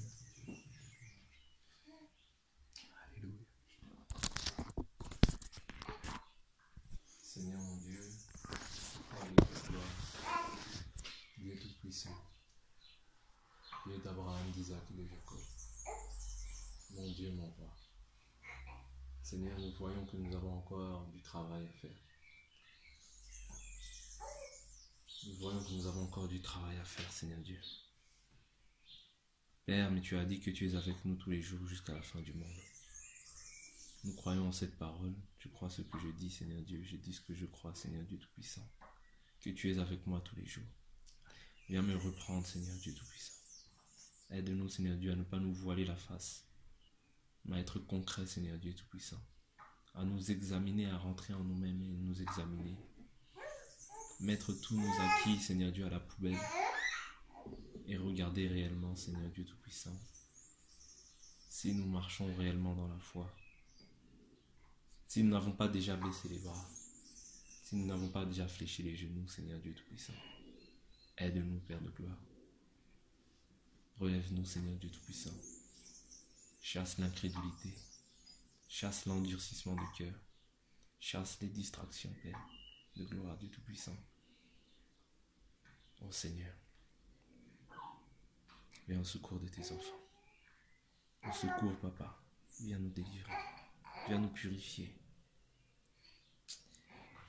Aide-nous, Seigneur Dieu Tout-Puissant. Ne pas t'entraîner, Seigneur Dieu, à toute vague de distraction. Tu déclares que la chair a des désirs contraires à celle de l'esprit. Donne-nous les capacités, Seigneur Dieu, de vaincre. Seigneur Dieu, nous avons, par ta grâce, Seigneur Dieu, annoncé ta parole à certaines personnes, que ce soit de nos familles ou à plusieurs personnes. Père, nous voulons être dignes de toi. Mais nous voulons aussi, Seigneur Dieu Tout-Puissant, que tu viennes à notre secours. Que vraiment tu viennes nous parler, donner une direction à notre foi, à notre vie spirituelle. Donne une direction, donne des directives, Seigneur Dieu. Montre-nous, Seigneur Dieu Tout-Puissant, quel don, quelle grâce tu as mis en nous. Comment est-ce que nous pouvons les utiliser à bon escient? Comment est-ce que nous pouvons les mettre au service? Donne des directives, c'est toi le chef de toutes ces choses. Père, nous nous attendons à toi. Conduis ton peuple. Tu lui dis dans le livre de Jérémie 31, Seigneur Dieu Tout-Puissant, que toi-même tu conduiras ton peuple, Seigneur Dieu. Viens conduire ton église, nous avons besoin de toi. Viens nous tailler et nous façonner, Seigneur Dieu, pour que nous soyons comme toi. Parce que tu déclares, soyez parfaits comme le Père Céleste est parfait. Seigneur Dieu, ce n'est pas une petite affaire, mais je crois, Seigneur Dieu, que c'est possible. Car rien n'est impossible à celui qui croit, Seigneur Dieu Tout-Puissant, et je crois que c'est possible. Je crois, Seigneur Dieu Tout-Puissant, que tu as voulu encore nous parler aujourd'hui. Face à toutes les distractions que nous avons, au lieu de s'attacher aux choses qui sont essentielles et non pas aux choses qui sont futiles, car tu déclares tout est permis, mais tout n'édifie pas. Tout est permis, mais tout n'est pas utile, Seigneur Dieu. Aide-nous à apprendre simplement ce qui est utile, à rejeter, Seigneur Dieu, ce qui n'est d'aucune importance pour notre vie de sanctification. Aide-nous à ne pas nous inquiéter du lendemain, car tu déclares toi-même que le lendemain aura soin de lui-même et qu'à chaque jour suffit sa peine. Seigneur, c'est bien de dire ces choses-là, Seigneur Dieu, mais c'est mieux de les mettre en pratique. Car tu déclares, ne vous bornez pas, Seigneur Dieu, à écouter seulement, mais mettez en pratique la parole de Dieu. Aide tes saints, Seigneur Dieu. Par moments, nous pouvons croire être sur la course alors que nous sommes peut-être déjà disqualifiés.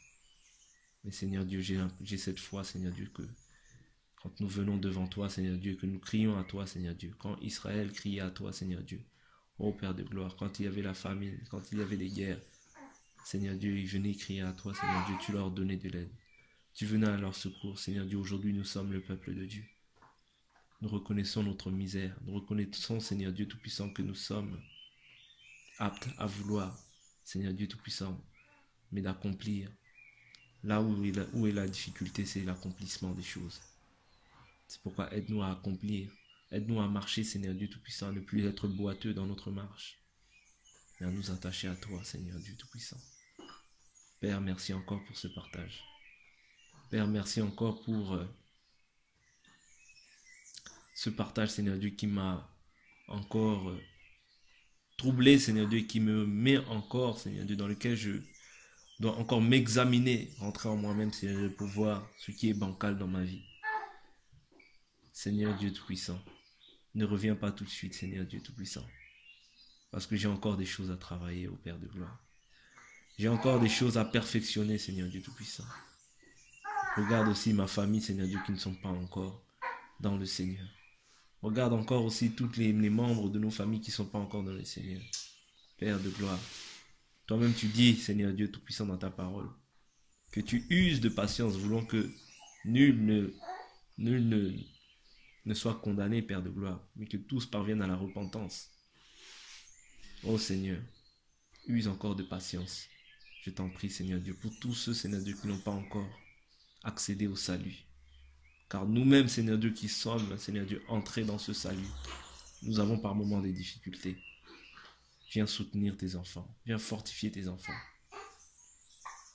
Ô Seigneur Dieu Tout-Puissant, viens nous aider dans notre marche, à toujours être à l'écoute de ton esprit. Merci Seigneur pour tout, car je sais que tu vas agir, Seigneur Dieu, dans la vie de tes enfants. Je sais que tu n'es pas un homme pour mentir, ni le fils d'un homme pour te repentir. Ce que tu as dit, tu l'as accompli, Seigneur Dieu. Accomplis ta parole. Révèle à tout un chacun, Seigneur Dieu, quelle est la raison pour laquelle tu nous as appelés.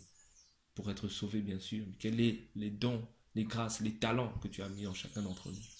Pour que nous puissions nous consacrer sur ce qui est utile. Que la gloire te revienne. Au nom de Jésus. Amen. Amen. Amen. Amen.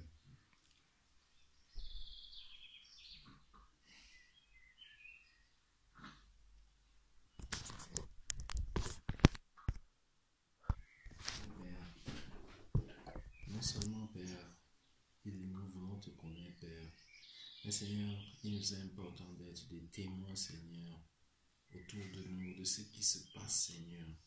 De par le fait qu'en lisant la parole, Seigneur, on rencontre beaucoup de situations du jour au lendemain, Père. Et nous savons, Seigneur, qu'il est nécessaire, Père, de par ce qui est écrit dans cette parole, Seigneur, d'aller et de te servir, Seigneur, d'aller et de savoir qu'il y a, oui, beaucoup à faire, mais peu d'ouvriers, Seigneur. Oh Dieu Tout-Puissant, ici rassemblé, Père, je veux encore, Père, tous, Seigneur, encore revoir, Père, oui, revoir ce qui, en des moments, Seigneur, ont empêché, oui, que vraiment, nous aussi, nous nous engagions, que moi aussi, que je ne m'engage pas, Seigneur. Dans ces œuvres, Seigneur, il y a pour autant d'ouvriers, peu d'ouvriers, Seigneur. Oh Père Créateur, oui, Seigneur, je te demande même pardon, Père, pour le fait que déjà, connaissant certaines vérités, parfois on est là pesant, Seigneur, parfois on est là, prêt, très disponible, Seigneur, à aller et que vraiment ta volonté soit faite, à aller et que le monde qui se meurt, Seigneur, connaisse que Jésus-Christ est Seigneur, Seigneur, Dieu Tout-Puissant. Manifeste-toi, Père, Créateur du ciel et de la terre. À toi la gloire, à toi la puissance, Seigneur. Vraiment, viens, Père, et transforme-nous, Seigneur. Viens et donne-nous la sagesse, Père, Créateur, afin que, oui, Dieu Tout-Puissant, le monde autour de nous connaisse, Seigneur, combien tu es un Dieu si merveilleux, Seigneur, afin que le monde autour de nous voie combien il souffre, vraiment qu'il soit conscient de cela, Père. Parce que les gens sont là, ils cherchent, Seigneur, ils vont par là, ils cherchent. Mais Père, tu veux que nous allions et qu'ils sachent ce qu'ils sont vraiment en train de chercher. Oh Dieu de gloire, donne-moi encore. Oui, Seigneur, que tu mettes vraiment une nouvelle force, Seigneur. Même pas seulement moi, Seigneur, mais même à Ruth ici, Seigneur. Afin que nous formions, Seigneur, un groupe, Seigneur, uniforme, Père, selon ta volonté, Seigneur, selon ta sainteté, Seigneur, selon ta grandeur. Oh Père Créateur, merci beaucoup. Merci parce que oui, tu as envoyé nos frères et sœurs, tes serviteurs ici, Seigneur, depuis Paris, Père Créateur. Oh Dieu de gloire, que la page, oh Seigneur, tourne, Père, afin que ton Église, Seigneur, soit vraiment là, visible, Seigneur, agissante, Père, édifiante, Créateur du ciel et de la terre. Oh, quelle grande chose, Seigneur, que de te connaître, Père, que de savoir que tu es un Dieu merveilleux, que de savoir que tu es un Dieu puissant, Seigneur, que de savoir que tu es un Dieu qui prend en considération même certaines petites choses, Seigneur, car c'est des petites choses aussi que les grandes choses deviennent grandes, que les grandes choses sont constituées, Seigneur.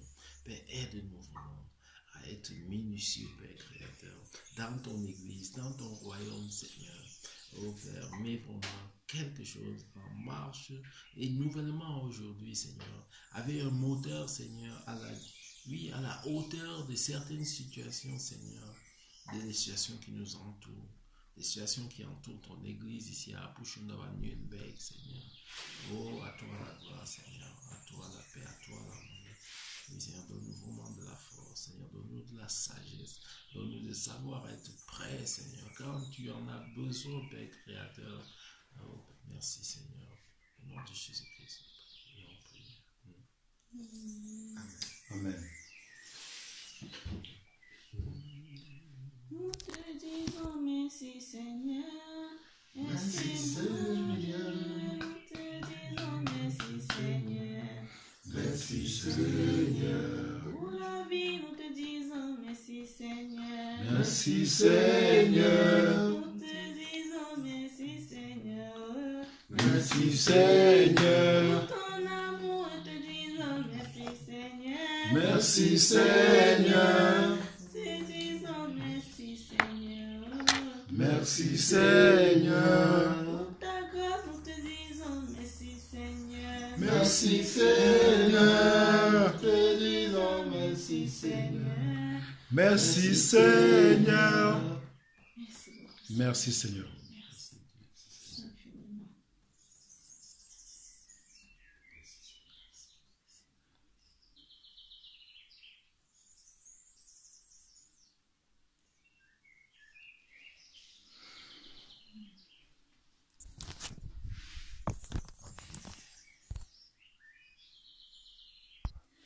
Hébreux chapitre 13, à partir du premier verset, dit ceci: persévérez dans l'amour fraternel, n'oubliez pas l'hospitalité, car en l'exerçant, quelques-uns ont logé des anges sans le savoir.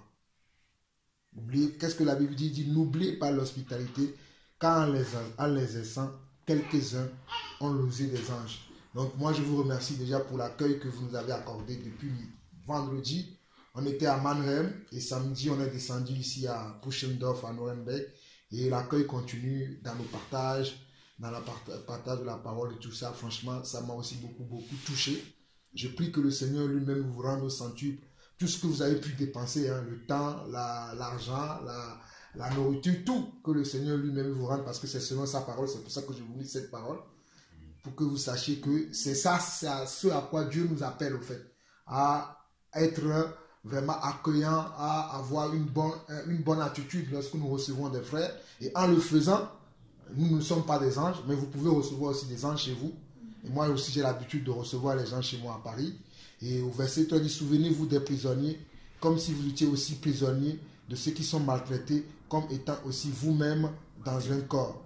Donc, on doit se souvenir aussi des gens qui sont prisonniers, peut-être des gens qui n'ont pas le moyen de pouvoir manger aussi. Même si nous nous entraidons entre nous les chrétiens, entre nous les frères et sœurs, il ne faut pas qu'on oublie aussi, entre-temps, les prisonniers. Si on peut prier pour eux, si on peut même aller se déplacer, aller dans cette prison, selon que le Seigneur nous conduit, c'est aussi des actes de foi, ça. C'est aussi des actes de servir le Seigneur. Parce que nous pensons que servir le Seigneur, c'est uniquement partager la parole. Mais frère, ne nous trompons pas. Tu peux aller dire à un prisonnier, Dieu t'aime. Ou bien amener une gamelle à un prisonnier. Ou bien amener un manteau à un sans-abri. Tu es en train de servir le Seigneur. Nous pensons que servir le Seigneur, c'est forcément faire l'évangélisation comme on a fait la dernière fois. Non, mes frères, c'est pas ça. Même en allant donner à manger à quelqu'un, nous sommes en train de servir le Seigneur. Donc, si nous pouvons faire aussi cela, faisons-le. Moi, je me rappelle qu'il y avait une soeur, une maman d'ailleurs, qui nous a bénis. En faisant cela, on était parti une fois à Paris, on a fait des gamelles avec des nourritures, on a fait du riz avec du poulet. On était parti à Gare du Nord. Vous qui avez l'habitude de venir en France, on était parti à Gare du Nord et on est parti voir tous les sans-abri qui étaient là-bas. On avait du café aussi. Je ne sais pas si on avait. Non, on avait que le riz avec qu'on a fait là. Et il y avait d'autres personnes qui sont venues aussi avec du café. Bon, vous savez, les associations qui font ça souvent. Et ce jour-là, j'étais touché de voir comment ces gens nous remerciaient. Ils étaient contents, on priait avec eux. Certains même, ils étaient sales. Mais quand tu arrives là-bas, tu sens que tu dois embrasser la personne. C'était une autre expérience que j'ai vécue dans ma vie, d'embrasser quelqu'un qui sent mauvais, qui ne s'est pas lavé plusieurs jours. Et ça m'a appris aussi des choses. De savoir que c'est une grâce lorsque vous et moi, nous avons un toit sur notre tête, nous mangeons à notre faim, que nous ne sommes pas dans la rue, mais que d'autres sont dans la rue. C'est une grande bénédiction. Donc de temps en temps aussi, vous qui voulez servir le Seigneur, parce que je vois comment vous voulez servir le Seigneur, même si vos voisins ici ne vous coûtent pas, allez vers comment? Les brebis égarées du Seigneur, ceux qui n'ont pas de gens. Ceux-là que même quand vous allez venir leur donner une nourriture, ils ne vont pas commencer à vous demander qui vous envoie. Vous serez en train de servir le Seigneur. Car le Seigneur a dit, je vous dirai ce jour-là, quand j'étais malade, vous êtes venus me voir. Quand j'étais prisonnier, vous êtes venus me visiter. Et vous avez dit, quand est-ce que vous avez fait ça? C'est quand nous faisons ces actes-là sur la terre. Donc ne pensons pas que uniquement servir le Seigneur, c'est d'aller prêcher l'évangile aux gens. Mais frère, tout le monde n'est pas appelé à prêcher l'évangile. Mais tout le monde est appelé à poser une acte de foi dans la vie des hommes.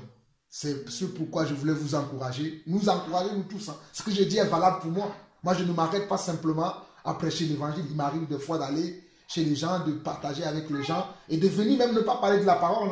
Je peux venir chez quelqu'un, si je sens, par exemple, j'ai quelques personnes avec qui je travaille, que je vois qui sont dans la difficulté. Dernièrement, j'ai posé un acte envers une de ces personnes-là, je suis parti chez elle, je l'ai amené, j'ai dit, bon, viens, on va faire des courses. On est arrivé au magasin, il dit, achète tout ce que tu veux. Elle a acheté, je l'ai ramené. Je ne dis pas ça pour me glorifier. Je suis en train de vous donner des actes qu'on peut poser par la foi. Bon, bref, j'aime pas trop parler de moi, mais j'aime des fois quand je parle de donner des exemples. Mais voilà, sachons simplement que servir le Seigneur, ce n'est pas uniquement aller parler à quelqu'un de Jésus. Mais tu peux aller témoigner l'amour. Comme vous nous avez témoigné l'amour. On est venu, vous nous avez accueillis, on a partagé la parole parce que nous sommes des frères. Mais vous pouvez le faire aussi envers d'autres personnes.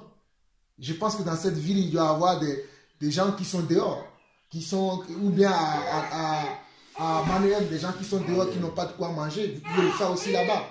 Donc, c'est aussi une manière de servir le Seigneur. Que Dieu vous bénisse. Amen. Amen.